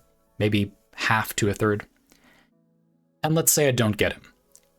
But I'm 50 rolls toward the next guaranteed character. So now I know when the next banner comes out, let's just say it was Ayato, and I also want Ayato, well, I don't have to have saved as much to be guaranteed to get him because I missed the last character I wanted. Therefore, I now know I can save up only like 10,000 as an example. And I will for sure get this character pictured if I decide to roll. Getting to that situation is, in my opinion, the best possible outcome. Does that make sense? So I would recommend saving and using it on banners where you for sure want the character on rate up. And then when you don't get them, keep in mind how deep you are in to getting the rate up character. And then in the future, you won't have to have saved as much to get to the point where you know you're getting the pictured character if you roll. Does that make sense? I think that's the easiest or most effective, advantageous way to roll on these banners. I would also recommend some caution about 4-star characters. In Genshin Impact, these are never guaranteed. So while it is much more likely that you will get a copy of Xiangling than a copy of Ayato on this banner, Xiangling is never guaranteed, whereas Ayato eventually is. So while it's more common that you'll get Xiangling, much more common, if that was who you wanted, you need to keep in mind that your expectations could be bucked. You may get very unlucky and just never, or for a very long time not get her. I've seen some people get burned that way, so I think that is a good piece of safety information. When we decided to stream this, one of the things I said at the start was that I will not stream it without doing some damage to the predatory nature of the gambling in the game. So I hope you don't mind me explaining at some length. I think it is important. I don't think it's fully responsible to play or promote, which I do whether I like it or not by playing it, these games without explaining what they are trying to do to take your money or give you a gambling addiction, so you can stop that, avoid that, be aware of that more. I would highly recommend saving, is my short answer. Just another quick related note, because it kind of sounds like you might be newer to Genshin Impact. I hope that's not a misnomer. But I need to help you also get a rotation of 4 stars you can buy a copy of in the shop. And so I think that's a decent use of your resources, especially buying the first copy of them.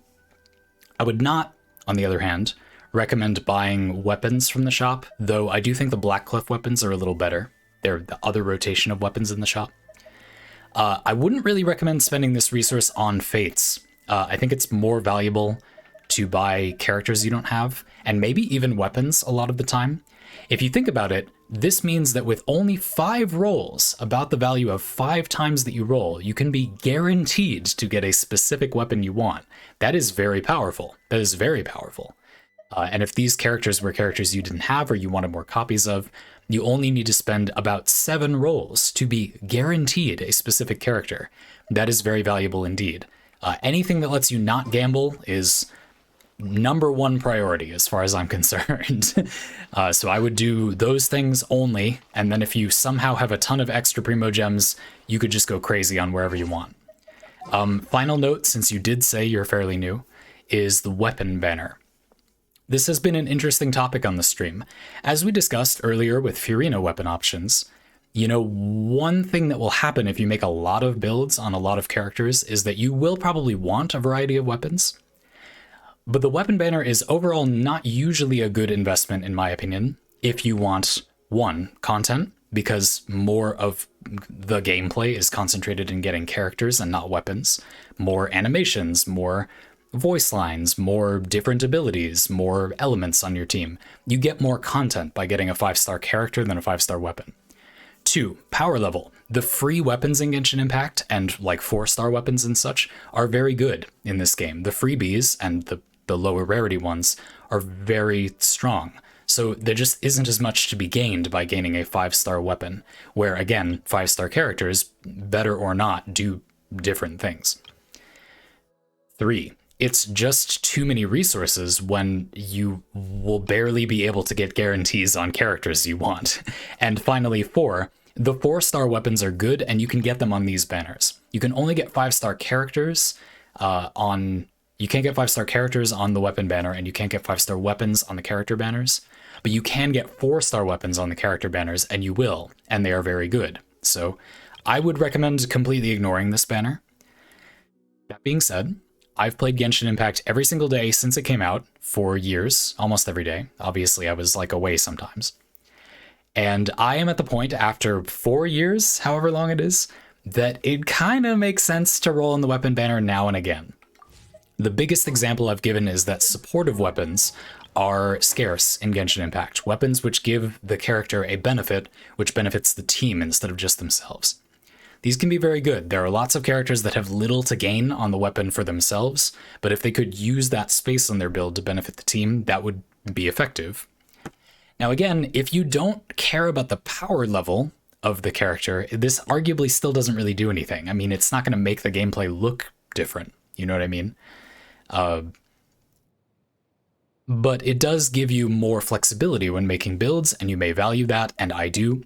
So I have gotten to the point where eventually I do value rolling on the weapon banners a little more than the character banners now and again. That being said, being fully honest with you, I wish I had done it a little less than I did in the past 6 months. I benefited from it. I got lots of weapons I wanted to make lots of fun teams that really benefit from those weapons. That's cool and all. And it gives me lots of enablers for lots of strategies I'm excited to, play around with. And like, this is literally my job, so obviously it makes a bit more sense for me to get specific weapon options than some players. But I gotta say, like, while I'm happy with what I got, it wouldn't have been so bad to get 1 or 2 more characters that I missed instead. I'm not fully sure I would have done things the same way if I could go back. It wasn't a bad choice, but I'm not clearly happier than if I had done something else. So I would strongly recommend pretending the weapon banner does not exist. And of course, this banner might as well not be there either, because it provides no control. It doesn't give you any control over what you get. You can't get the limited rate up characters, of course, but you also just have no control over what else you get. You just get whatever. You'll get blue fates to roll in this, but I would just ignore it otherwise.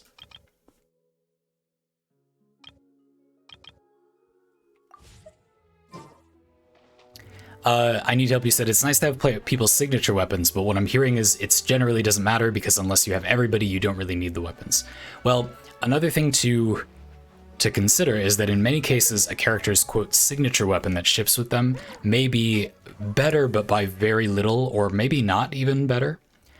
There are some popular examples of weapons that they're obviously designed for the character to use them, but they are surprisingly similar to the performance of a similar weapon, and if you build your character in a certain way, they might not even be as good. An example on my account is I have the Raiden Shogun's signature weapon, Engulfing Lightning.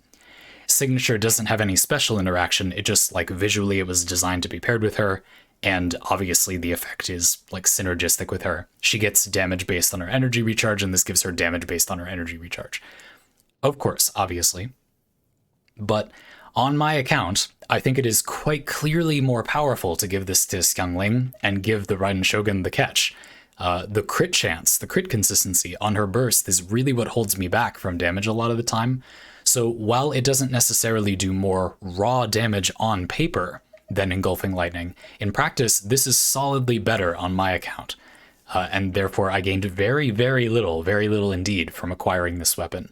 In fact, I actually didn't specifically roll for this. I was looking for Kokomi's weapon when I got this, the donut. But indeed, even this weapon is arguably inferior to using Thrilling Tales of Dragon Slayers, a free 3-star option, because this provides such a powerful attack buff that it just doesn't...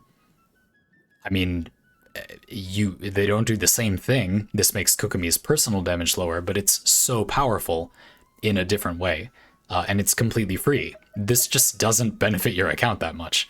I would strongly emphasize that it's not just that they're, like, not as much content as other characters. The signature weapons are often literally just not very good. They just make very little difference. If you want to look up the math, that can be an interesting, eye-opening exercise sometimes. But you needn't. You can rest assured that it's never going to change a character's evaluation. I would never think of a character any differently based on what weapon they had. I don't think. I might think of them giving new utility, but I would never, like, grade if you wanted to rank characters, which I don't, but if you did, I would never really think of a character as evaluated more highly because of the weapon they had. It just doesn't make enough of a difference. Kuching is a particularly notorious example where Lion's Roar at Refine 5 is like 93% or something of the performance of the strongest 5-star weapon option on her, depending on your build, of course. This is very nearly as good as the best possible thing you could get, and it's just some random crap that you'll get from rolling normally. The 5-star weapons are just not that strong most of the time. There are exceptions, you know, those supportive weapons that give the whole team a benefit where you might not even have benefited at all from your weapon before. That's one thing. And there are some exceptions, like this weird one with Furina, where Festering Desire is increasing her damage in a way not very many other weapons do anything relevant, but it's important to remember that this isn't so strong on Furina. It's more just that it has like no competition. There's very few other options. So in the long run, this will probably get not power crept, but like there will be a lot more choices. And even then, it's not like there aren't other good options. It's still perfectly respectable options. It's really more for lack of other options, but it's a good fit. Anyway, that was my spiel about the weapon banner. Proceed with caution. I would completely ignore it.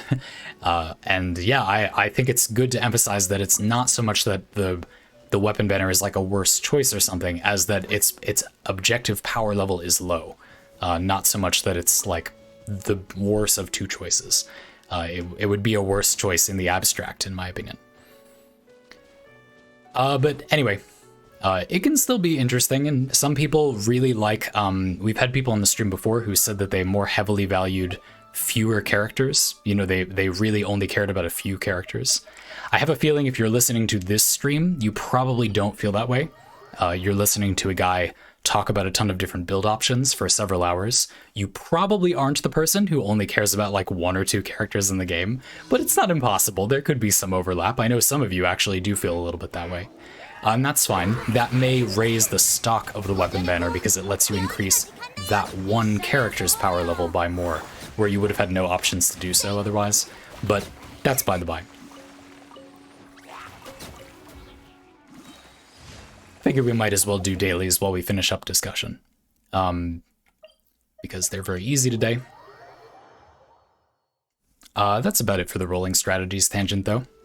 Binami said, perhaps time to shill out the Discord server, which is populated with fellow Genshin players who love to help answer any question. Sure, I can't necessarily guarantee to you that they'll have the same philosophy as me, but a lot of you do a really good job when people ask questions, so I don't think it's a bad recommendation. Sure, we have a Discord server. You are welcome to join. I would love to have you if that is something you would like.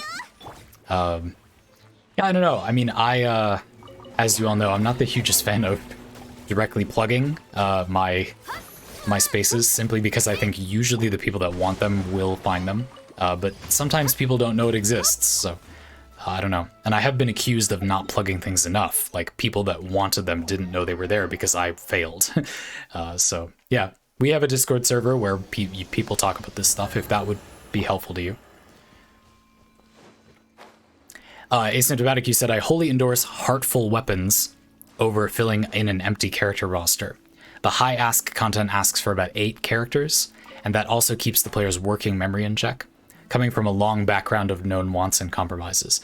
Sure, I mean, I don't think it's a bad way to think of it. Like, the content in this game that is the most challenging does really only reward you having like a good handful to a dozen of characters really built.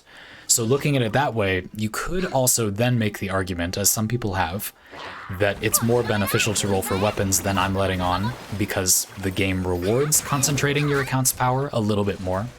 But I guess my argument there would be that I don't think that content that is more challenging, Spiral Abyss, is hard enough to require or warrant that level of optimization. And that's also part of why I made the point I made earlier about how the weapon banner literally just isn't that strong. Like, the absolute benefit is not that high. So the argument isn't purely relative. I'm not purely saying that because there's more benefit to the character banner, therefore you should roll there. I'm also adding the point that there is little benefit, period, to the weapon banner. Like, a lot of the time you just gain very little no matter what from the weapon banner. I agree with your take overall. Investing in weapons in Genshin Impact can benefit you surprisingly highly, because concentrating power on a few characters can be effective in a lot of games. but I don't think that necessarily means it's super beneficial to roll on the weapon banner specifically. To me, that would be more an argument for, you know, when you have a weapon that feels relevant to a character, leveling weapons to 80 or 90 so as to power up that one character more is surprisingly effective despite the small gains, just because the game rewards maxing out like a few premier teams. But I also just think Genshin Impact's difficulty level is low enough that it doesn't make a huge difference. So I think that's an interesting point. I'm glad you made it. I'm not sure I totally agree, but I think we're coming from a similar place in any case. Look at how they teleported to follow that enemy. That was pretty spicy. Anywho, let's dig in a little bit. So this is back to the team building discussion. This team isn't doing anything too fancy, so we'll get off it pretty soon and talk about other things that you could build around with Furina. The idea is that she applies kind of a moderate amount of Hydro, and I want to do reactions with it. So I added more Hydro, but Kokomi is only going to be doing significant Hydro output when she's using her burst, like half of the time.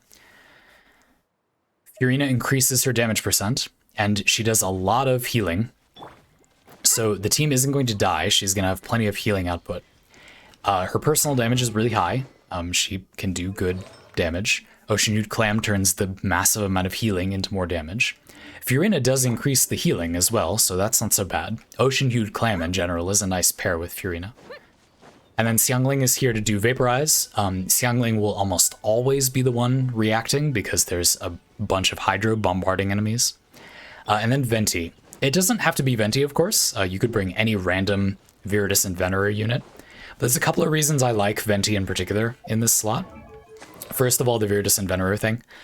He provides a resistance shred for either Hydro or Pyro. It's worth knowing that when Anemo abilities absorb an element, they have a priority order. And I don't remember exactly what the priority order is, but Pyro is at the top. That's the main thing. So Venti may absorb Pyro more consistently. You could just only do Hydro attacks, then do his burst, wait for it to absorb Hydro, and then do Xiangling's burst. But that's, again, by the by. Venti also has a talent that means when he absorbs an element with his burst, at the end of his burst, he restores 15 energy to any party members that have that element. This is very good indeed with Kokomi and Furina to keep their bursts more consistent. So I think that is very strong in particular, and it benefits Xiangling as well. So that's an option. Venti's personal damage isn't half bad either, which is not so bad. You know, he'll do good swirl and potentially some random vaporize damage on this team, which I don't think is so bad. But it could be kind of whatever Anemo unit. I think grouping enemies up is sort of nice. You can have Kokomi's jellyfish, like enemies will be stuck in this if you put an Anemo grouping ability to suck enemies together onto it. Xiangling's burst sometimes doesn't hit enemies in Venti's burst, but in my experience it usually isn't a problem. Venti's burst lifts enemies off the ground, and Xiangling's burst stays on the ground. But in my experience so far, that really hasn't been a problem. It's still mostly hitting / enemies are just screwed if they're in that combo anyway, so it doesn't matter if a few hits of damage miss. To me anyway.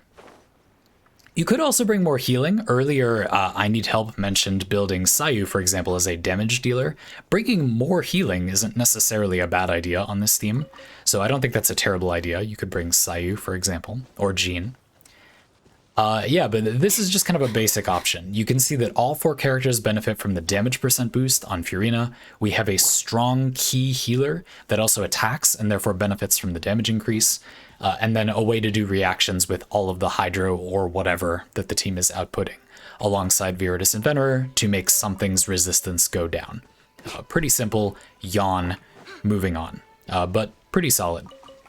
Hekwe, you said there's a Furina core I've seen being used. Furina Jean and Yelan, applying Viridis and Venerer to the Hydro damage, 2 big damage buffs for whoever the last slot is.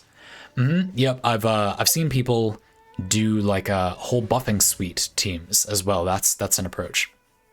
So you might see Jean or Sayu to do Viridis and Venerer and Anemo healing. And then Yelan as a way to apply more Hydro and her similar damage percentage buff. Let's look at that briefly. It's a lot like Furina's. Basically, as her burst goes on, it ramps up how much damage it gives. It's not conditional, like you don't have to do anything. Just over the duration of the effect, you get more and more damage. The magnitude is the same. It only affects the active character, but go figure. I think this is somewhat appealing as well because it makes your Hydra output more consistent. It's just kind of awkward because you'll end up not really getting anything out of Furina's Hydra output, but that's not the end of the world. You also get Hydra Resonance by having 2 Hydra units. It affected the last theme, but I think it's worth discussing briefly. You get more HP, about half, I guess, an artifact of HP. Not so bad. Not great, in my opinion. I think this and the Pyro Resonance effect are both very overestimated. I think that hardly does much in practice, but it's certainly not bad. And if you wanted to bring 2 Hydra units anyway, it's far from bad. On this team, I wouldn't consider Xingqiu as strongly because he doesn't benefit from the HP, and I also think that we don't need the defenses. But that's arguable, I guess. But I liked Kokomi here because of her periods of stronger Hydro output, and the Jellyfish and Furina's summons do like okay Hydro off and on. Additionally, setting up all this other stuff takes a while. You know, this theme's rotation, I would often do Kokomi's skill, Furina's skill, Xiangling's skill and burst if she has it, Venti's skill and burst if he has it, then swap back to Kokomi to do her burst. And you can see just with that demonstration, Kokomi's Jellyfish is almost at 8 seconds left, which is the time you need to hit if you want to refresh it with her burst to have full uptime. So this theme doesn't really have any free time. Furina doesn't take much time, though her burst is a little slow. A little bit slow. Not the end of the world. So that's also a discussion to have, like rotations. You know, in the version of the team where you recommended Yelan, I think it's a sensible rotation as well. There's not really anyone to specifically attack on the team, but you also barely have time to do that anyway, so it's fine, I guess. You would want to add healing, of course. And I would switch up the other units here. If you have this much Hydro application, I would consider like a more elementy main attacker, or like a more main attackery main attacker. For example, I might retool the team to be like this, or really I'd rather have Jean, so we have a stronger healer. But you get the idea. Perfectly good option, sensible. My Jean doesn't have Viridis and Venerer, but it will still be good. Let's play this a little bit. Maybe a more straightforward Furina application. She's basically just here as like a value unit. She doesn't have any particular synergies. She's just good, like doing lots of good stuff. Let's play that a little bit.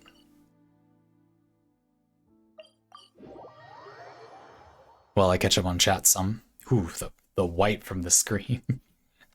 Asymptomatic, you said, depending on who's asked, I prefer to invest in weapons and artifacts to either produce askew strategies or make up for poor mechanical play. I like what I like and prefer to make swift judgments on those I survey, like the Oratrice Mécanique d'Analyse Cardinal. I walked right into that one. Yeah, I can see where you're coming from, Asymptomatic. You know, this was going back to the argument about rolling on the weapon banner.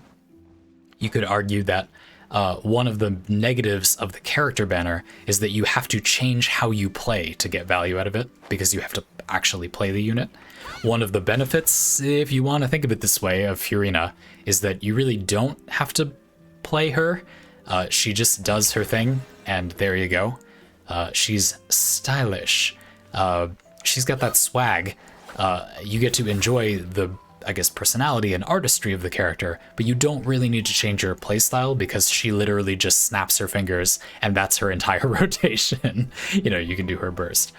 You could view that as a positive for not rolling on the weapon banner or the character banner generally, or characters like Furina that are a lot less like gameplay driven. For a counterexample, Dilek and a lot of sort of on-field attacker characters are notorious for kind of forcing you to play away, and you either like that or don't. So I see what you're saying. A good thing to consider, though, another way to look at it is that Furina scores pretty high either way, in my opinion. I wonder how you feel about that. Maybe you don't agree. But yeah, I see what you're saying, I think. To begin to transition while I demonstrate this theme, you know, she can enable the team's damage and be a good value piece, but politely, I think that's kind of a boring application of Furina. What I wanted to challenge myself to do this stream is to make an exciting team that's doing something sort of uniquely her, rather than like, yeah, this team is designed around her strengths, but it doesn't really need to be her providing them, right? Like any offensive supportive unit would be good here. If you, for example, were to replace Furina with Fischl on this team, it's not the same thing, but like what that slot is accomplishing is not really different. Like she's providing very good reaction and damage support, and like maybe some offensive damage buffs depending on your build for Fischl. It's not really something that Furina uniquely enables. It's just a team where she applies and is useful. Not bad, but if you wanted something a little bit more specific, I think we can go further. I am dying. I'm getting killed. It's fine, I'm just not healing that much. No big deal. And so I'm going to get into that a little bit in a minute, and we're going to use the artifact set that we're getting from this domain to do it. But you can see, pretty straightforward. Dillik is going to get pretty reliable Vaporize hits, because we have a lot of output, and his personal damage percent bonuses from Furina and Yelan are very nice, very good. But otherwise, meh.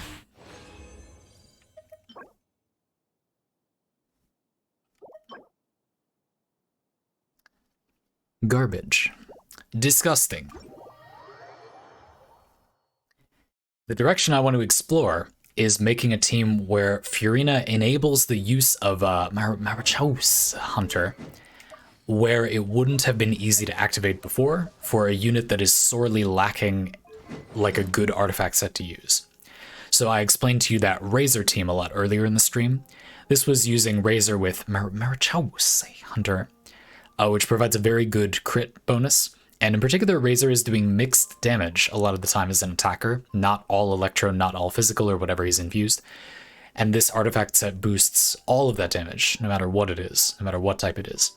That is pretty good for him, but he doesn't have a way to enable the effect himself, so I put him on a team that will do Burgeons, because Burgeons exploding does damage to you, so that helps trigger it more consistently. And in my testing, that was enough. But it would certainly be even more consistent if you were to apply Furina to such a team.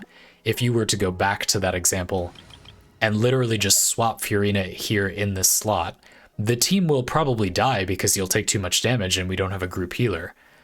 But like the damage output on Razor is a great boost. You don't have to worry as much about the Hydra application. It's okay to get less because this team is doing so many different reactions. You're not going to waste reactions with less Hydro application, but it's good to have. And Nahida and Bennett get stonks from the extra damage. Like that's a big gain for the team, potentially. On this team, I mean, I think I'm going to leave this as is, but it's just an example. You can see how using Furina on a team to move people's HP up and down would enable a unit to get a better damage set than they would otherwise have been able to use. That's the thing I'm kind of interested in as a sort of pie in the sky. The build that would excite me here would be this is a powerful damage unit that has terrible artifacts at prospects, and they're uniquely able to use the Marichaus Hunter set, where they wouldn't have had much of an option before because Furina turns it on for them. And you don't really have to do anything as long as she's on the team doing her thing to have that active. Does that make sense? That's what I would like to make. I'm certainly open to other ideas or your ideas about how to do that. But that's the direction I'm hoping to go in next. Asymptomatic, you said a motion toward a touch of cryo for Furina. Maybe it falls into the bucket of but incoming damage boosts Furina's burst, though it is nice to not have to watch a hurt or recoil animation. No, I mean, I don't think the... we were talking about shields earlier, and while I'm not, you know, excited to get shielded with Furina, because it, because taking more damage means I can heal more damage, which means I can get more fanfare stacks earlier. It's not like going to make Furina bad if enemies don't attack you all the time. It's a fairly minor thing. I was just saying, all things being equal, I'm not sure I value damage reduction that highly on Furina. I would rather just take the damage and heal it back up. But if there's something you want to do with Cryo, I don't think it's like a problem and going to make her bad if you do that. Indeed, having the freeze and automatic hydro application to keep it going sounds fun. So I'm sure some people would enjoy that. It's not bad, no bad thing.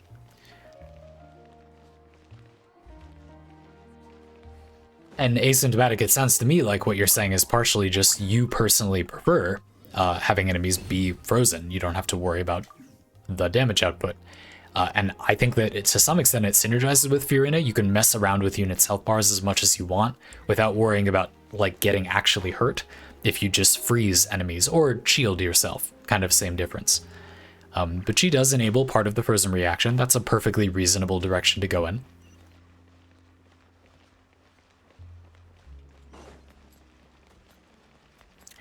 I don't own Charlotte, but I was about to say that Charlotte sounds like a very good pairing if you wanted to do that. I am sad. That is the first 4-star I've ever missed in Genshin Impact, but that's the price you gotta pay. The game has you randomly roll for units. What are you gonna do? Really gotta make that video about gachapon systems on the Zanypants channel. I gotta step on that, but it's a huge project, so I'm not going to step on it, but in the next few weeks. Ooh, interesting. Bionic Me recommended on the topic of the, so we'll do a split here about this subject is doing like a freeze team enable. And it kind of works with Furina boosting all types of damage. Bionic Me, you mentioned Freminate. That's an interesting idea, yep. So the idea is that Freminate has kind of some split damage, a little bit like Razor's situation, and Freminate is one of the few only units that actually synergizes with Freeze. He specifically keywords doing stuff when Freeze is active or when he shatters. Let's take a look at that for a minute. I'll just leave the rest of the team like this for now, but you could fiddle around. So Freminate's whole deal, lightning quick Freminate playstyle overview, a few options. When you do his burst, you can activate his skill much more frequently, and you can use that two main ways is useful to think about. You can either spam it over and over, mostly doing cryo damage, or you can just use it to enable his physical attacks and the big burst of damage you get from them more often. Basically do that full combo more often than you otherwise would have been able to. Either works. If you do the full combo, he still does some cryo damage. I mean, it's not super significant, not enough that I would have built around it on my own. But if you could boost both the cryo damage and the physical, that would gain him a significant amount of damage. And buffing physical damage without like going too far out of your way to do it. In other words, buffing physical and cryo damage, but still buffing the rest of the team's damage too, is pretty uncommon. Like that would have been a problem for this team. I had made this weirdo thing when Freminate first came out that was like, I'm not sure I'm going to be able to remember it, but I'll try to just remake it again. It was more or less like Beto, some Hydro, Freminate, and then we're gonna need healing, and I suppose I would just use like Barbara or someone. And the idea of this team was that you get the freeze, and Freminate keywords freeze and does some good stuff with it. But then you also get Superconduct from Beto, providing Electro. But it's not like too much Electro, like you still have a lot of Hydro output, and Freminate does Cryo pretty frequently, so it should be fine. You might shatter a little too often, but I think it'll be okay. And then you can see on this team that Beto is in kind of an awkward spot. Like a lot of the stuff that would have boosted the team's damage isn't going to boost Beto's Electro damage. Or if you make this unit an element other than Hydro, their damage probably isn't going to benefit. But Furina will buff all of that damage while still increasing Freminate's damage. I think some people would have looked to someone like Shenhe, maybe, who buffs Cryo and Physical. Or like Rosaria has that constellation that buffs physical. You could do that, but Furina is nice here because you get a sort of universal damage increase. Yeah, that's a cool idea.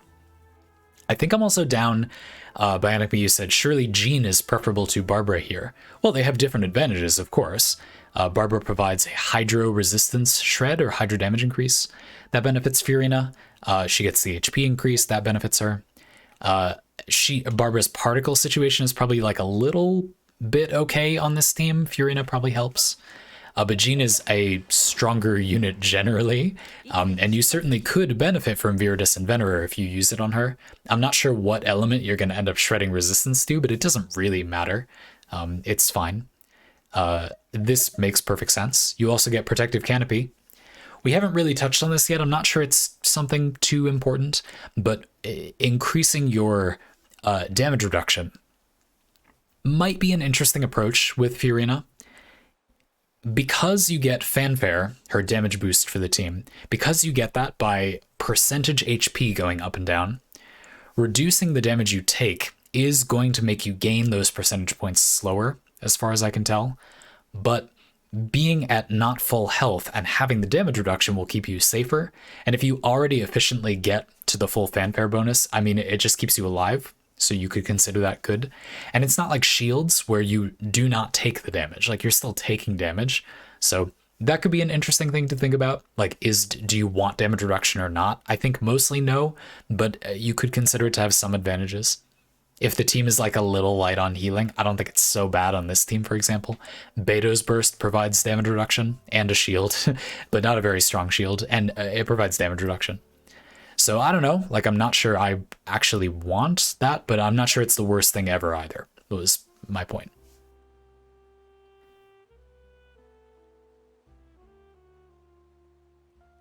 But usually I'm more excited about damage reduction when I have shields, because it affects the damage they can absorb. Normally on its own, I think this isn't usually that significant, and I'm more excited about it when I specifically want to be low health. Not just I will have taken damage and won't be at high health, but I specifically like actually need to not heal it up because it's so easy to heal it up. And again, if you have a shield, the damage reduction benefits. But anyway, just something to think about. So I don't know. I mean, I don't think it has to be Jean, but it's like not bad. There's various benefits. Bionic Me, you said consider also Shenhe as well as Furina. If you can fit them, they both give rather significant damage buffs, which happen to be separate multipliers from one another. Shenhe does provide physical and cryo resistance reductions. They're not huge, and you would get a cryo one from Viridis and Venerer, and you can't do the superconduct, which gives you more physical shred, and or you can't bring a healer if you were to add Shenhe. But she's still a good option, and some people might just not want to use, like, do the Beto thing or whatever. Or you don't have Furina. It doesn't have to be all about Furina teams. If you want to do this thing and you do not own Furina, you can kind of be doing a similar thing with Shenhe. And just use another Hydro Healer here. For example, you could do, but the most obvious thing is like Barbara, Shenhe. Something like this. This might have even been what I made when Firmament first came out. Anyway. Bionic Me, you said I wasn't talking about the shreds, I meant Shenhe's main feature, the Cryo Damage Edition. Oh, yes, of course. Actually a really good interaction with Firmament. This is quite far away from discussing Furina, but that's worth discussing. It is a separate multiplier with Furina's thing. Let's talk about that briefly. Another way you can look at Furina's damage boost is, how can I capitalize further on having so much damage? I think a lot of players think about, this comes up all the time, but the idea that players often think about units as being specialists in one type of damage dealing, which in basically all video games is less damage than if you evenly spread their multipliers. So some players might think, well, this unit has a lot of crit, and therefore they're a crit unit, and I'll build all crit because they're focused on crits. But almost all games math works out such that you would be better off building anything else. If they have a lot of this, if they're a specialist at that, that's the last thing you want more of, and instead getting other things is good. But another way to reapply that information and that same mathematics idea is that if you have a lot of a damage multiplier, adding an additional damage multiplier is better than it was before, because if you have very little damage, stacking more damage of a type you already have isn't so bad. You don't have that much, right? So if you have a ton of damage percentage, another way to look at it is if you can get another multiplier, that's better than it was before, because you're going to be taking that damage further. And you could do attack, buffing, or whatever, but Shenhe has an interesting role she could play. Shenhe's skill makes everyone do a flat amount of cryo damage on top of whatever that hit of cryo damage would have done. So on Freminute, he does lots of little hits of cryo damage just as a matter of course, like when he uses his skill to activate the extra damage from his normal attacks. It does do cryo damage a few different times. It's just not very much cryo damage.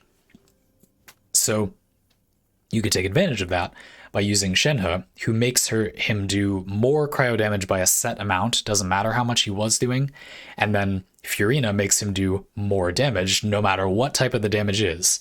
So suddenly his little hits of cryo do a ton of cryo damage, and you didn't really need to invest in that at all. Sure, yeah, that's cool. And again, Shenhe just boosts the team's damage anyway, and is good anyway. I'm very biased towards synergy, so sometimes a bit of a hole in me as a player. It is just damage, and one could argue who really cares.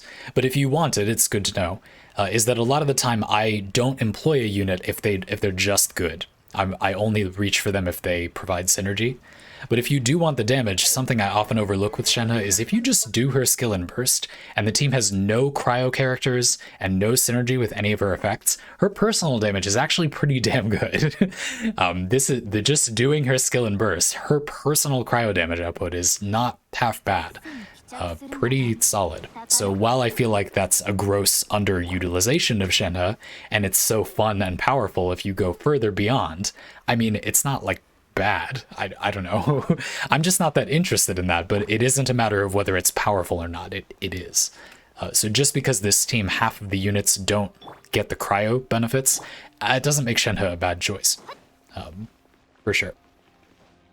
Well, not for sure. I don't know, but the napkin math says it's probably going to be pretty good. Asymptomatic, you said consider Echoes of an Offering on Furina's partners in crime, since it is itself somewhat of a separate multiplier to the characters who have room to durdle. Asymptomatic, you son of a gun, it is the time to talk about Echoes of an Offering, for the very same principle that makes Shenhe a powerful partner for Furina. She increases the flat damage of a cryo hit, and Shenhe is increasing the damage percent of whatever that hit is. That very same principle applies to Echoes of an Offering, which essentially does the same thing for normal attack damage in general. This just gives you a chance on hit to do an additional flat hit of damage equal to a percent of your attack, and the chance increases the more times it doesn't trigger. More or less every few attacks, like 2 or 3, statistically, you will do an additional hit of damage that is a percent of your attack. Because the amount of damage is fixed, attacking faster yields more total damage from this set, because you don't do more damage every few hits if you attack for more damage. You just do a set amount of damage additionally every few hits. So attacking faster is good. Like, it wouldn't be very good on Freminute, but that additional whack of damage would benefit quite highly from Furina's multiplier. So finding someone to use with Echoes of an Offering is, as much as I know you're continuing the joke of mentioning this artifact set every single stream of mine, this is actually pretty good potentially with Furina. It's already a halfway decent artifact set on a lot of people. Any particular recommendations, by the way? Basically, we're doing a whole category now about like multipliers with Furina, I guess. It's worth doing a split. So Echoes of an Offering, and this is kind of also getting into the final topic for today, which is my whole thing about, can we find a team where Furina uniquely enables a damage dealer using like Marichos Hunter that wouldn't have had many options before. So Razor is a unit I have this on right now, but I'm enabling this on another team. Maybe there's a unit who is powerful but is lacking good artifact options, and we could use Furina to turn this artifact set on so they gain a very powerful option that they didn't really have before. Just as a simple example, it's not a great example, but it's an example. I've always felt like Hu Tao doesn't have amazing artifact sets. Shimenawa's is okay as an option. It drains her burst, but her burst is often a damage loss in Hu Tao rotations. Spamming charge attacks is often better damage. But this artifact set, in exchange for draining a little bit of her burst, this artifact set is barely better than just using like a general use, you charge attack artifact set. It's just not that much raw power. It's fine, 50% attack damage percent is like fine. That's fine. But Yawn, and especially because of her skill buffing her attack by so much, the 2-piece bonus is like hardly any damage increase. So it wouldn't be a terrible idea to try to slap the Marichos set on her. 36% crit is probably a pretty big upgrade for her compared to that set in context. In Hu Tao's particular case, I don't know if this is the best idea because you're going to be draining her health with Furina, but you get the idea as an example. Maybe there's a unit that you can think of that you've always wanted a more offensive set, like an option for a particular offensive set on a unit, but you just don't like any of the options available.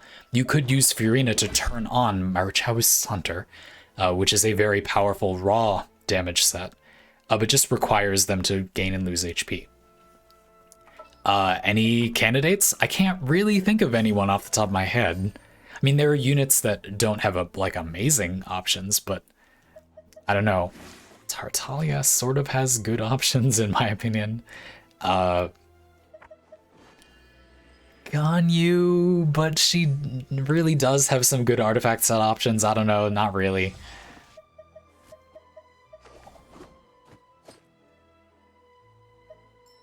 Maybe Dory came to mind. Herself, only a wishy-washy effective attacker. But, I mean, part of the reason is that she's not getting a ton of damage from some particular set. I don't know, you could use Thunder Soother if it was Dory. She does provide more healing. Dory's kind of an interesting one. Maybe I'll note that down, but that doesn't thrill me. You don't exactly need to enable that, but Dory does have other good options. Robot Cloud, welcome aboard. Glad to have you. You said, let's go. Caught a Zandy stream. Glad to have you with us. We're a little late into this stream. This is normally around when I stop, but I'm glad we were here to catch you. I do have a Discord server where I give notifications whenever we go live, if that would help. And I go live the same times every week. It's always, we start like 2 or 3 hours ago. I'm Eastern Standard Time, so it's 4 p.m. Eastern Standard Time on Mondays, Thursdays, and Fridays. But you might just mean, you know when the streams are, you just always aren't available at those times. I just thought it was worth saying. I've been accused of not making people aware when the streams even are well enough, because I don't like to plug the stream a lot, but perhaps I'm going a little bit too far, so I've been trying to do a little better at balancing that. Welcome aboard, glad to have you.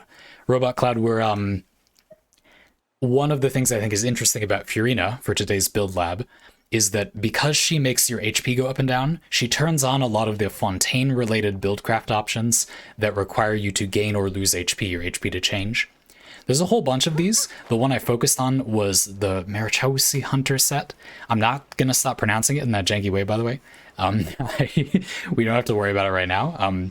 That artifact set gives a ton of crit rate, but it requires you to gain or lose HP very frequently to keep the full stack active.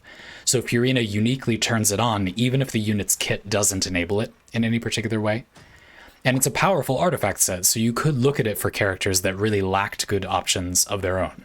And then Furina can kind of make it possible for them to use this set that would otherwise have been kind of janky. The drawback, of course, is that you kind of have to glue them to Furina, or the set won't work. I don't think that's necessarily a problem because there's a ton of characters in the game, but if you only have a few characters on your account, I would imagine that doesn't appeal to people as much. Obviously a judgment call you can make. Some of you are quite the opposite. You build characters to be extremely specifically pigeonholed into certain teams on the regular, and you don't mind that at all. It's a matter of preference. I've been warming up to the possibility. Like in Genshin Impact, I think because of reactions, combining different elements, different units, to make different elemental reactions work, I've always been a little hesitant to pigeonhole units too much because it makes them less versatile as tools. I want to apply Hydro this way or whatever. And, you know, if I build Furina to, I don't know, only do good damage on a freeze theme, and then I want to apply Hydro this way, then I can't, you know, it doesn't work as well. You see the benefit. But because there are so many units in the game now, not so many, it's still not a super populated game, But there's a lot of options. I mean, you'll get to the point if you're following these streams and making lots of builds where you don't need this many random cryo characters. You can pigeonhole one or two of them and it's not going to make your account like not versatile enough or something. You know what I mean? For example, I recently pigeonholed Toma to only work with, just kidding, I didn't. I was going to say with Dendro, but I actually didn't do that. It looks like I changed my mind. I would totally do that. I did do that in the past. There's a set that's like when you do a Dendro related reaction, you get more reaction damage. And Toma is not Dendro, he is Pyro. Therefore, it would only work if he was on a Pyro Dendro team. But I don't think Toma is very good. So I'll just lock him to those teams in exchange for a little power increase. No big deal. But again, it's a matter of preference, of course. For a little while I had, yeah, like things like Deepwood Memories or like particular element enabling sets on characters that are not that element, that are there to support characters of that element. Sure. Right, I was also at this vendor because I wanted to talk about enabling things other than the Meritausi artifact set, which are the craftable Fontaine weapons. This is an example of one of them, but there's a whole bunch like this. I just wanted to give you an example. It says, when using an elemental skill, attack will be increased by 12% for 15 seconds, and a bond of life worth 25% of max HP will be granted. This effect can be triggered once every 10 seconds. When the bond of life is cleared, you heal through it, I guess. A maximum of 150 attack will be gained based on 2.4% of the total amount of the life bond cleared, lasting for 15 seconds. There's lots of effects like this that want your HP to go like up and down. That's not the most perfect example. Let's see if I can look at the battle pass. Nope, because the period is over. But suffice it to say, there are other examples of Fontaine related stuff that wants your HP to go up and down to activate it. I mean, I'm not going to leave you hanging like that. I'm sure we can find something else as an example. But suffice it to say, I actually don't think all that many of them are that exciting. It's mostly Meritausi Hunter that gives you such a significant damage boost that I feel like I'm willing to enable it that way. This is what I was trying to think of. It says, when the wielder is healed or heals others, they will gain a unity symbol that lasts blah, blah, blah. They get more damage, basically. But they have to be healed. That is, I think need to gain health. Maybe they don't need to gain health. I don't know. I'm psyching myself out now. Maybe it's not that many things. I could have sworn there was a Battle Pass catalyst that did the thing. Maybe this is more narrow. We do have Vermilion Hereafter as the sussy attack percent set that listens for HP decreases only. Oh my goodness, yes, thank you. I think that's why I went to Xiao. I'm sorry, no, this drill doesn't require that. It's this stupid thing. All right, let's read more Genshin Impact descriptions. That's what this show's really about anyway, right? After using an elemental burst, the character will gain the Nascent Light effect, increasing their attack by 8% for 16 seconds. When the character's HP decreases, their attack will be further increased by 10%. This further increase can occur a maximum of 4 more times. This effect can only be triggered once 0.8 seconds. It'll be cleared when the character leaves the battlefield. If an elemental burst is used again, it resets it. This specifically requires you to lose HP. Should you shield or be off field or whatever, it may be very difficult to activate this. On Xiao, his burst will trigger it. He loses HP during his burst. But again, this would be an example of you get a character who really wants a gigantic pile of just attack. You probably don't, but Xiao is a good example. He has good crit and damage percent boosts in his kit, but not attack. So to help scale with those, this is a good fit. It's designed for him. And you could turn this on using Furina's skill, yes. But most characters in Genshin Impact probably have more to gain by doing essentially the same thing as this, but gaining crit from the equation instead. In fact, Xiao himself may possibly mathematically benefit more too. I don't know. I don't care to math it out right now. But anyway, it's a more powerful artifact set a good amount of the time. That's what I'm getting at. I'm kind of sold on doing Dori. I don't know. Maybe it's just because I really want to do this concept and there literally aren't examples. And the Dori situation is so janky. Shall we get into it a little bit? Let me catch back up and chat a little bit more first. Friggin' Dori.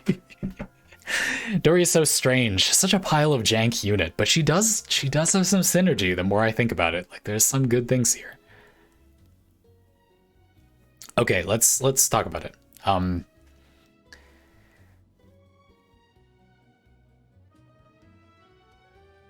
Just earlier it came up that just like Meritocracy is uniquely enabled by Furina, we do have that like separate packet of damage thing from Echoes of an Offering, and you could apply that in many of the same places. Like Asymptomatic, you mentioned a build I remember I'm quite fond of, where you use Echoes of an Offering on Hu Tao, because it kind of boosts her little normal attack she has to do before each charge attack.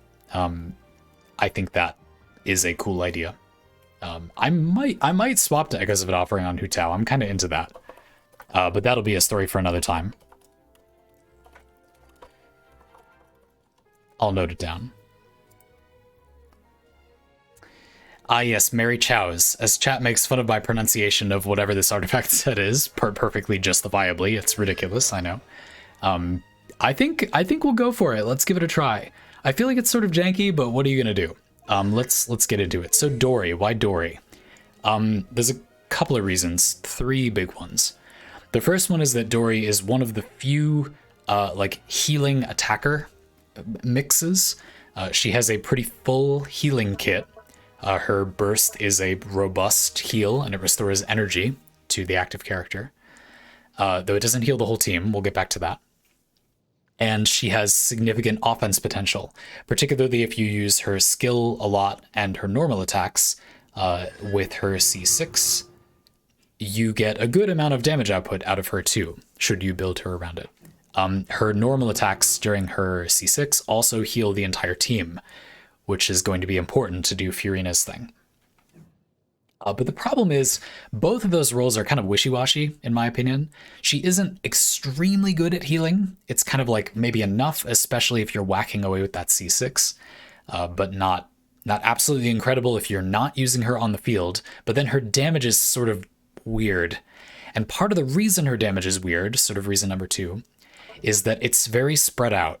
So her skill does like okay damage in a bunch of little hits. Her burst doesn't really do significant damage. A lot of her damage in practice comes from this weird little constellation and her normal attacks.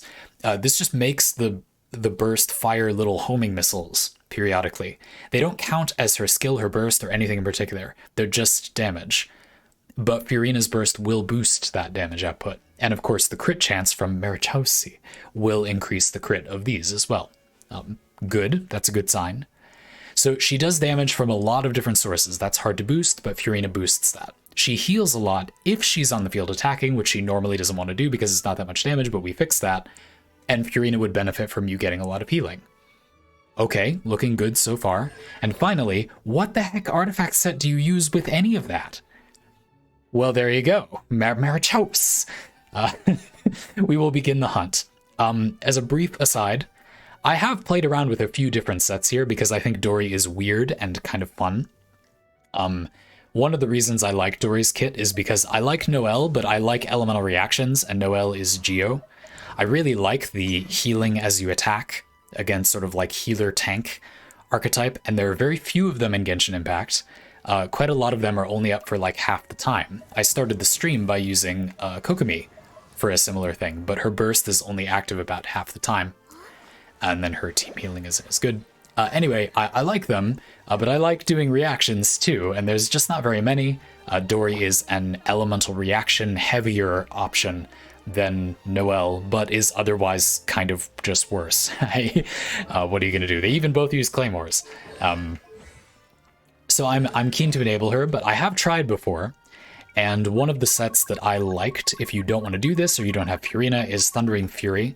This makes Dory's skill happen more often if you use it with like Electrocharged or something, which I found pretty meaningful, like fairly noticeable. It makes the uptime of her Constellation 6 really high.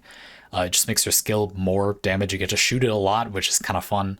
I liked this when I used it, but it's not great in my experience. It's not actually that good. It just felt much better. She felt better to use. That matters. I'm kind of into Thunder Soother. You could sort of do this, right? It says increases damage against opponents affected by Electro by 35%.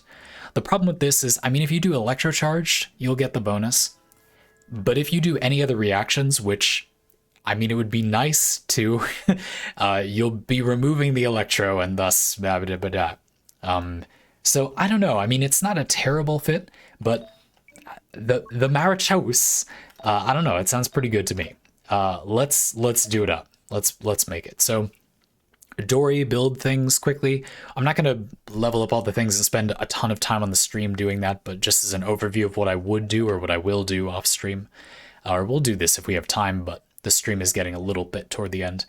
Dory's healing scales with HP, and her damage scales with attack. Wah. But what are you going to do? So I would definitely look for HP and attack percent substats. I'm not going to build energy recharge because she'll be on field a lot of the time. Her burst will restore a lot of energy for her. She shouldn't need the energy recharge. I'm probably going to build electro damage percent because while her damage is split up a lot, it is all electro. During her C6, when you use her skill, it's electro. And then crit. So then this slot, I guess attack, like, do I feel like I need the HP? I don't know. I'm a little bit torn on whether this is attack or HP, but for me, that's the main question, what I want in that slot. So mostly I'm just going to go for big crits. I think that's the better or more valuable priority. I have a feeling the way this team is going to shake out or make sense, it's not going to be all that valuable to give Dory Elemental Mastery. It's probably going to be that we'll trigger Electrocharge a lot, and who the hell knows who's going to be doing that reaction. So the Elemental Mastery will be weird there. And then we're probably going to end up putting Pyro on this team, or like a lot of Anemo. And so those characters will be using the Elemental Mastery more. As a final note about Elemental Mastery here, I feel like this type of team, where you're doing a ton of different reactions, and one of them is Electrocharged, which who even knows who owns that, this seems like a good place for the universal Elemental Mastery buffers, units that give everybody more Elemental Mastery. I don't know or care who will be doing the reactions. That might be the more effective approach here. Yes, Bionic Me is right there. Electrocharge isn't like terrible or anything, but a good approach is to use team-wide Elemental Mastery buffs. Yep, I totally agree. Let's just slap on a few artifacts. It's not... Don't need to agonize over it.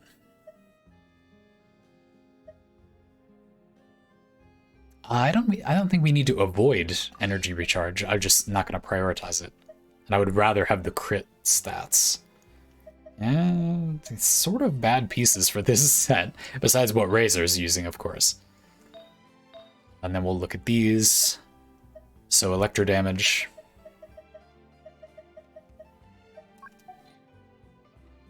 Huh. Good crit damage and HP. Look at that. Fancy that. I'll take it. And then let's see about crit stats. Well, she's going to get crit rate from this. So I guess crit damage, but she's going to have to scale a good amount of crit rate to catch up to that. Do I have a good crit damage piece? They're all kind of bad. They're pretty bad. Nervous laughter. Yeah, that's okay. That's okay. Healing bonus? Eh. Oh, by the way, another artifact set I tried once upon a time on Dory was Ocean Newt Clam. I find her raw healing is not very impressive. And again, there's that problem where to make her raw healing better, you need to be also using her Constellation 6, where when she's on the field attacking, she heals more. But if you do that, her personal damage not being that high suddenly hurts because she's on the field attacking all the time. So Ocean Newt Clam was a little weird. I feel like this approach is more likely to yield good results. And then here, I guess I'll just take like my premier attack piece. No idea what that is going to end up being, but let's take a look. These are surprisingly bad. Crit rate and crit damage will do for now as a placeholder.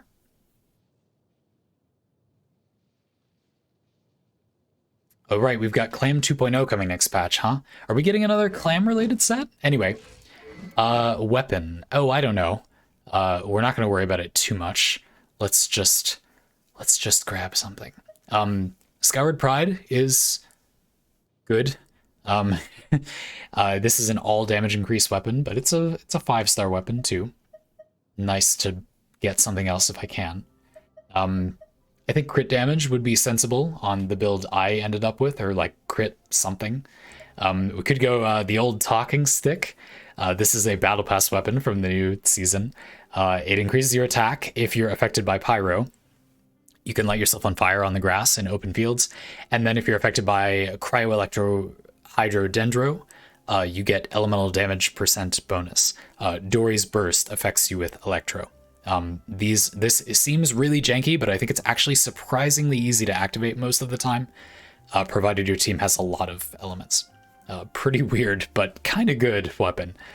So I might put this on here as a plate just to remind myself, like, think about using this. It also looks incredible. It's a Aztec or Mayan battle club, like bladed battle club. I forget what these things are called, but super interesting historical weapon. It's kind of like a hammer, but with axe blades on it. It's super weird. Like a cricket bat, but for murder. Even more than cricket bats already are for murder. And then I also thought of this. It says, after the wielder is healed, attack is increased by 24%. My main knock against this is it's just not that strong. Like, the benefit is just not that large. It's a good amount of attack, but it's just attack. Ooh, I have the name in chat of what this thing is, the Aztec or Mayan historical weapon, but I'm not going to be able to pronounce it correctly. Maquahudal?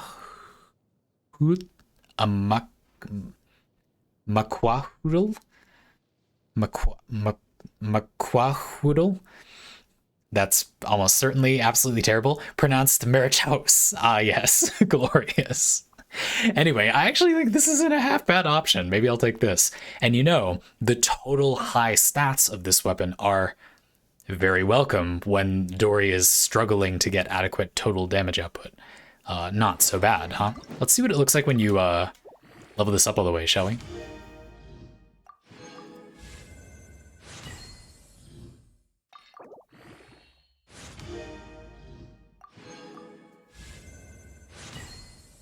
You know, because you get that appearance increase at level 40. It gets a little brighter and nice.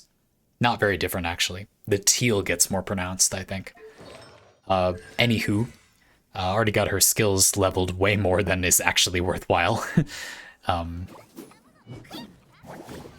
Of course, one of the many benefits of using this weapon is that Dory's attack animations are incredible. She, like, summons a genie to swing the bat.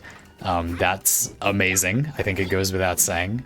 You've got the her classic charge attack where she dabs on the enemies. Pretty glorious. Pretty wonderful. That looks incredibly satisfying. It's like swinging a bat around. Normally with the sword, like, it doesn't really look like the genie is swinging a sword. It's like a bludgeoning weapon, right? So I'm rather attached to this. I don't know. Cool. Okay. What might the rest of the team be were you to do that? I like the Sayu recommendation. Yep. The obvious thing to do would be to add some reactive pyro, and the obvious choice for that would be Xiangling, though we'll come back to this slot. And then I really like the idea of Sayu. Dory and Sayu have a nice little, like, mini combo with Dory's Burst. So let's go get that and I'll show you. Even though she has, like, no actual equipment on, but it's not a big deal. We'll just hit some random enemies to get stats. I'm gonna wait to talk about the new clam set. That sounds really interesting to me, but I know for a lot of people it's difficult to think about abstractly, and I always also feel like we have enough to talk about now. I'm gonna wait till it comes out, but I'm very excited to hear about it, and people have been talking about it in chat. I don't mean to be ignoring you at all. I just think it's better to wait. We're getting it in like a week, right? Dory, save us. Okay. Oh, right, she has like no health because I didn't do the thing. Okay. It's fine. Again, we're just farming. Okay, she died. Because I didn't level anything up at all.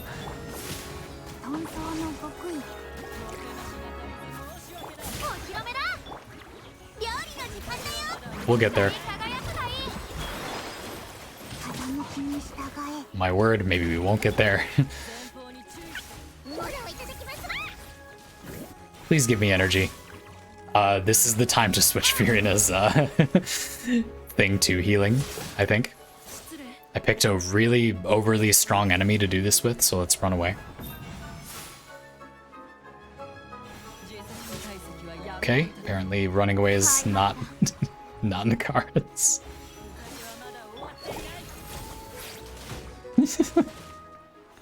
Having a bad time trying to get my elemental burst active. So maybe we wanted the energy recharge a little bit more than I thought, eh? A little bit more. That's why we do this kind of thing, you know?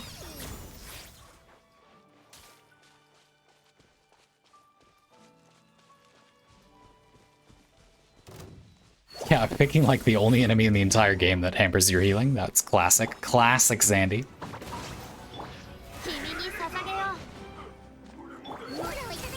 Please. Oh my goodness, her energy recovery is not feeling great. Okay, anyway, we got it now.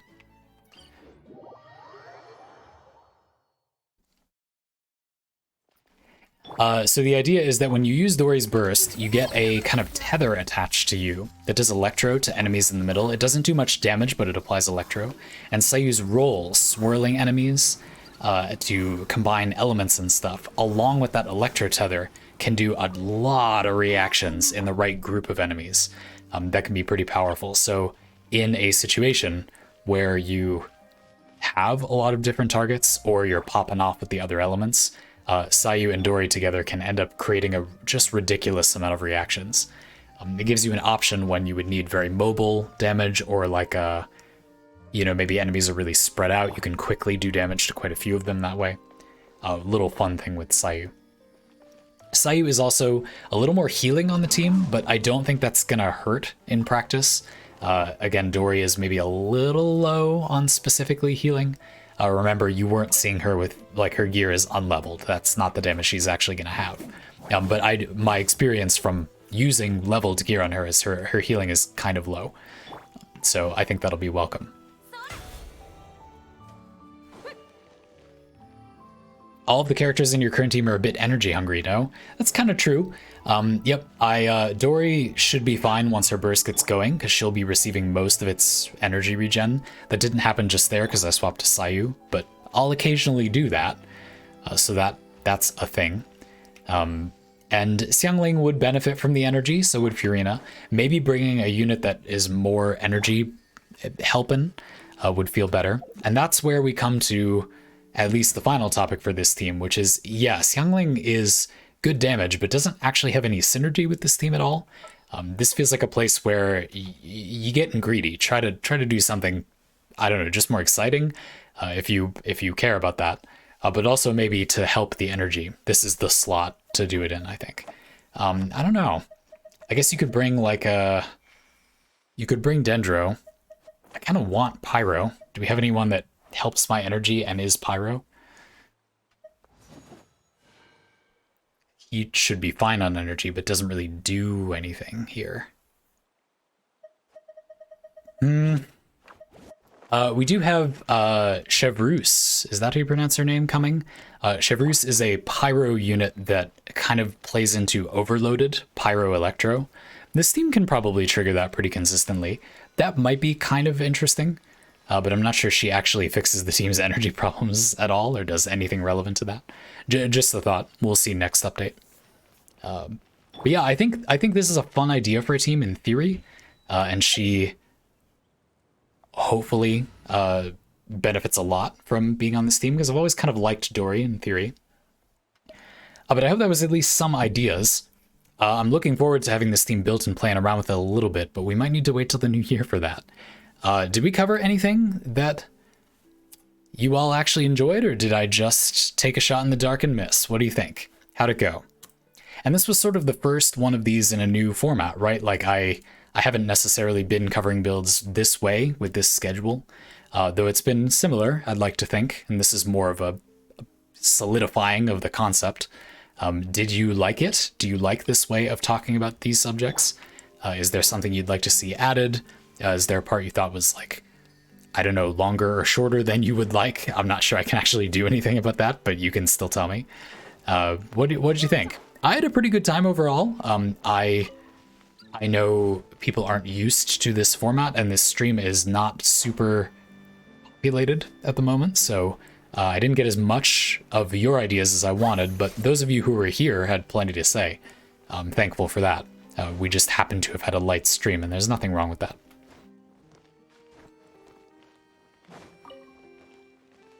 Asymptomatic, you mentioned something about the black sword before. Yeah, one reason I'm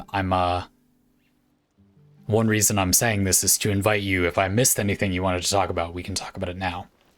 You said, I was hoping to hear about the black sword in next to but not wielded by Furina context. I remember you mentioning that. Let's go back to it. I saw that out of the corner of my eye, but didn't get back to it. Not on Furina, but it's just a placeholder. Let's take a look. Could have sworn.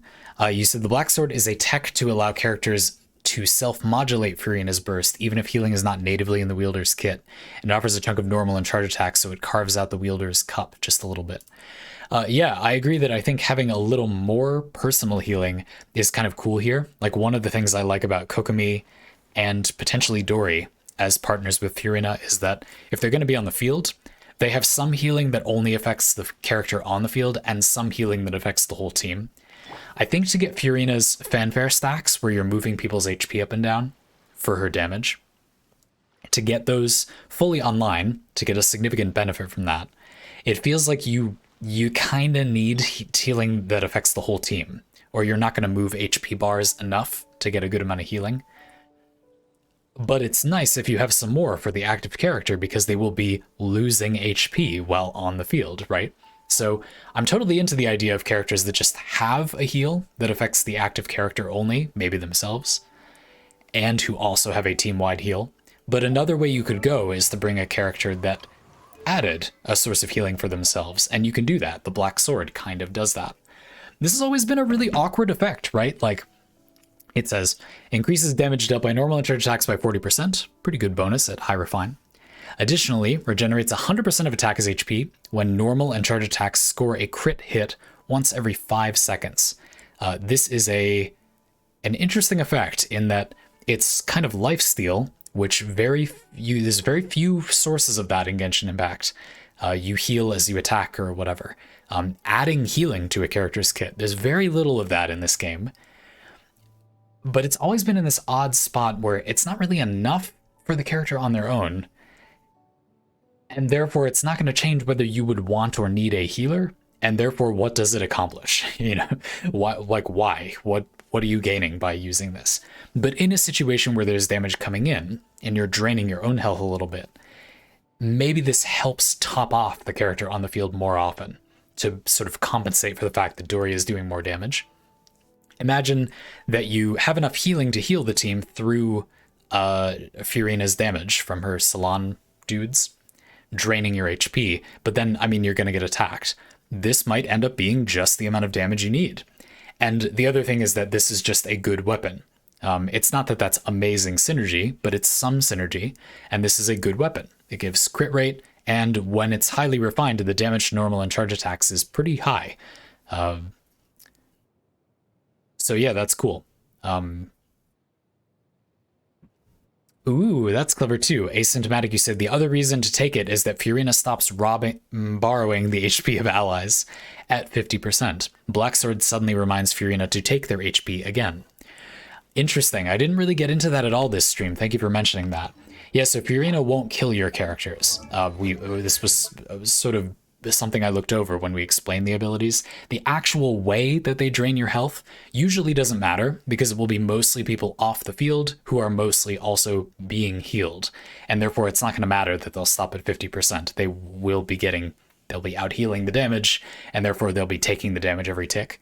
But what actually happens is that when the salon members attack, they drain HP from people who have more than 50% HP. Meaning if the active character takes enough damage, they will not actually lose HP, and therefore HP will not be moving up and down, and therefore you won't be getting the fanfare points, which is the entire point of this whole enterprise, to get a big team-wide damage bonus. Cool. So having a little bit of extra healing doesn't just mean your character won't die. It might mean you get way more fanfare boost. Again, healing doesn't always mean they don't die to the damage. It also means they can take more damage. They lose a little bit of health, they put it back up. That's nice. Asymptomatic, thank you for going out of the way to say that. I think that's a totally meaningful thing. Rather than being so powerful as a specific synergy, I think the main thing that I'm excited about mentioning the Black Sword is that it's an option to fiddle with the team's balance. Not that this is going to be such a huge gain for the team's power level, but that if you're just taking a little bit too much damage, you can tweak it, which is normally kind of hard to do. The place where I've done this the most myself is with that Huta team that I show as an example a lot. This team has been tweaked so that the way I play it anyway, I take just enough damage, I heal just enough damage that Hutao's health is at 50% or below all the time, but I'm not dead. For some people, Xingqiu's tiny amount of healing, Hutao's tiny amount of healing on her burst, Lisa with Prototype Amber, and Zhongli's shield might be too much or too little. And for me, it's just enough. If it was a little tiny bit too much, I could swap in Yelan instead of Xingqiu. If it was a little tiny bit too little, I could bring an Electro Healer instead of Lisa. You get the idea. And it's not always possible to have options to tweak the team's damage or healing that granular, right? Whereas the Black Sword gives you an option to do that. That's cool. Yeah. Neat. Yeah. I think that's and it's not like the Black Sword is bad. You often use it, not even planning for the healing to do anything, right? Yeah, solid. That's great. Cool. So yeah, I guess for if this theme concept interested you, I would say keep your eye on Chevreuse as maybe an additional member. I don't know if that's actually how you pronounce her name. I'm sorry, but she's a pyro bow overloaded reaction enabler. So I don't know. We just have so few options for a pyro slot on this team. That's the main thing for me. Bionic, you did say, and I kind of agree, with Furina, you often want to have healers strong enough that the Black Sword thing wouldn't be needed. But if you're intending to use sketchier healers like Dory, it could be good to help secure more of that healing you need. Right, like it's just an option to like fiddle around. You pronounce too many of the letters in French. Oh, right, it's French, so you have to pretend half the word isn't there. Shout out to French for doing that. All right, folks, we gotta go. Thank you for the glorious stream. I had a pretty good time. Folks watching on the YouTube, I hope you had fun. I hope you were able to follow okay. I don't include chat in my streams, which has been a subject of discussion before. And I don't do that, not because I don't love having chat with us. The stream is mostly chat, but because I try to read just about everything that feels relevant to include in the stream during the stream. I hope that went okay, but I am open to criticism about it. If you feel like it's really needed for these streams, you know, there is a loss in clarity to some extent. More things on the stream, more things on the screen is not necessarily good for the stream's understandability. I think that that's a very precious resource. But it's there to be spent, and there, because I haven't been spending it like it's going out of style, there's hardly anything on the screen. So if you really think it would be valuable, I am open to the option. What I mean is when it goes to YouTube, I would put it on the screen if people agree that that is valuable enough. Anyway, I'm gonna stop streaming in like 1 minute. But yeah, so we're gonna do something on Thursday. I'm hoping we're gonna do another build lab on Thursday. I just say I'm hoping because my internet has been crapping out lately. I'm not sure who, so it would be Warframe. There's something going on Thursday as well, so I don't know, we'll see. And then on Friday, I'd like to do one. I'd like to do a whole bunch. I'm really excited about making more build labs, and the scheduling has just been kind of a mess for the past few weeks. So I'm not going to rush them in if they don't fit, but we'll see what we can do. Thanks for watching, folks. Chat, thank you for being part of the show. I really enjoyed it.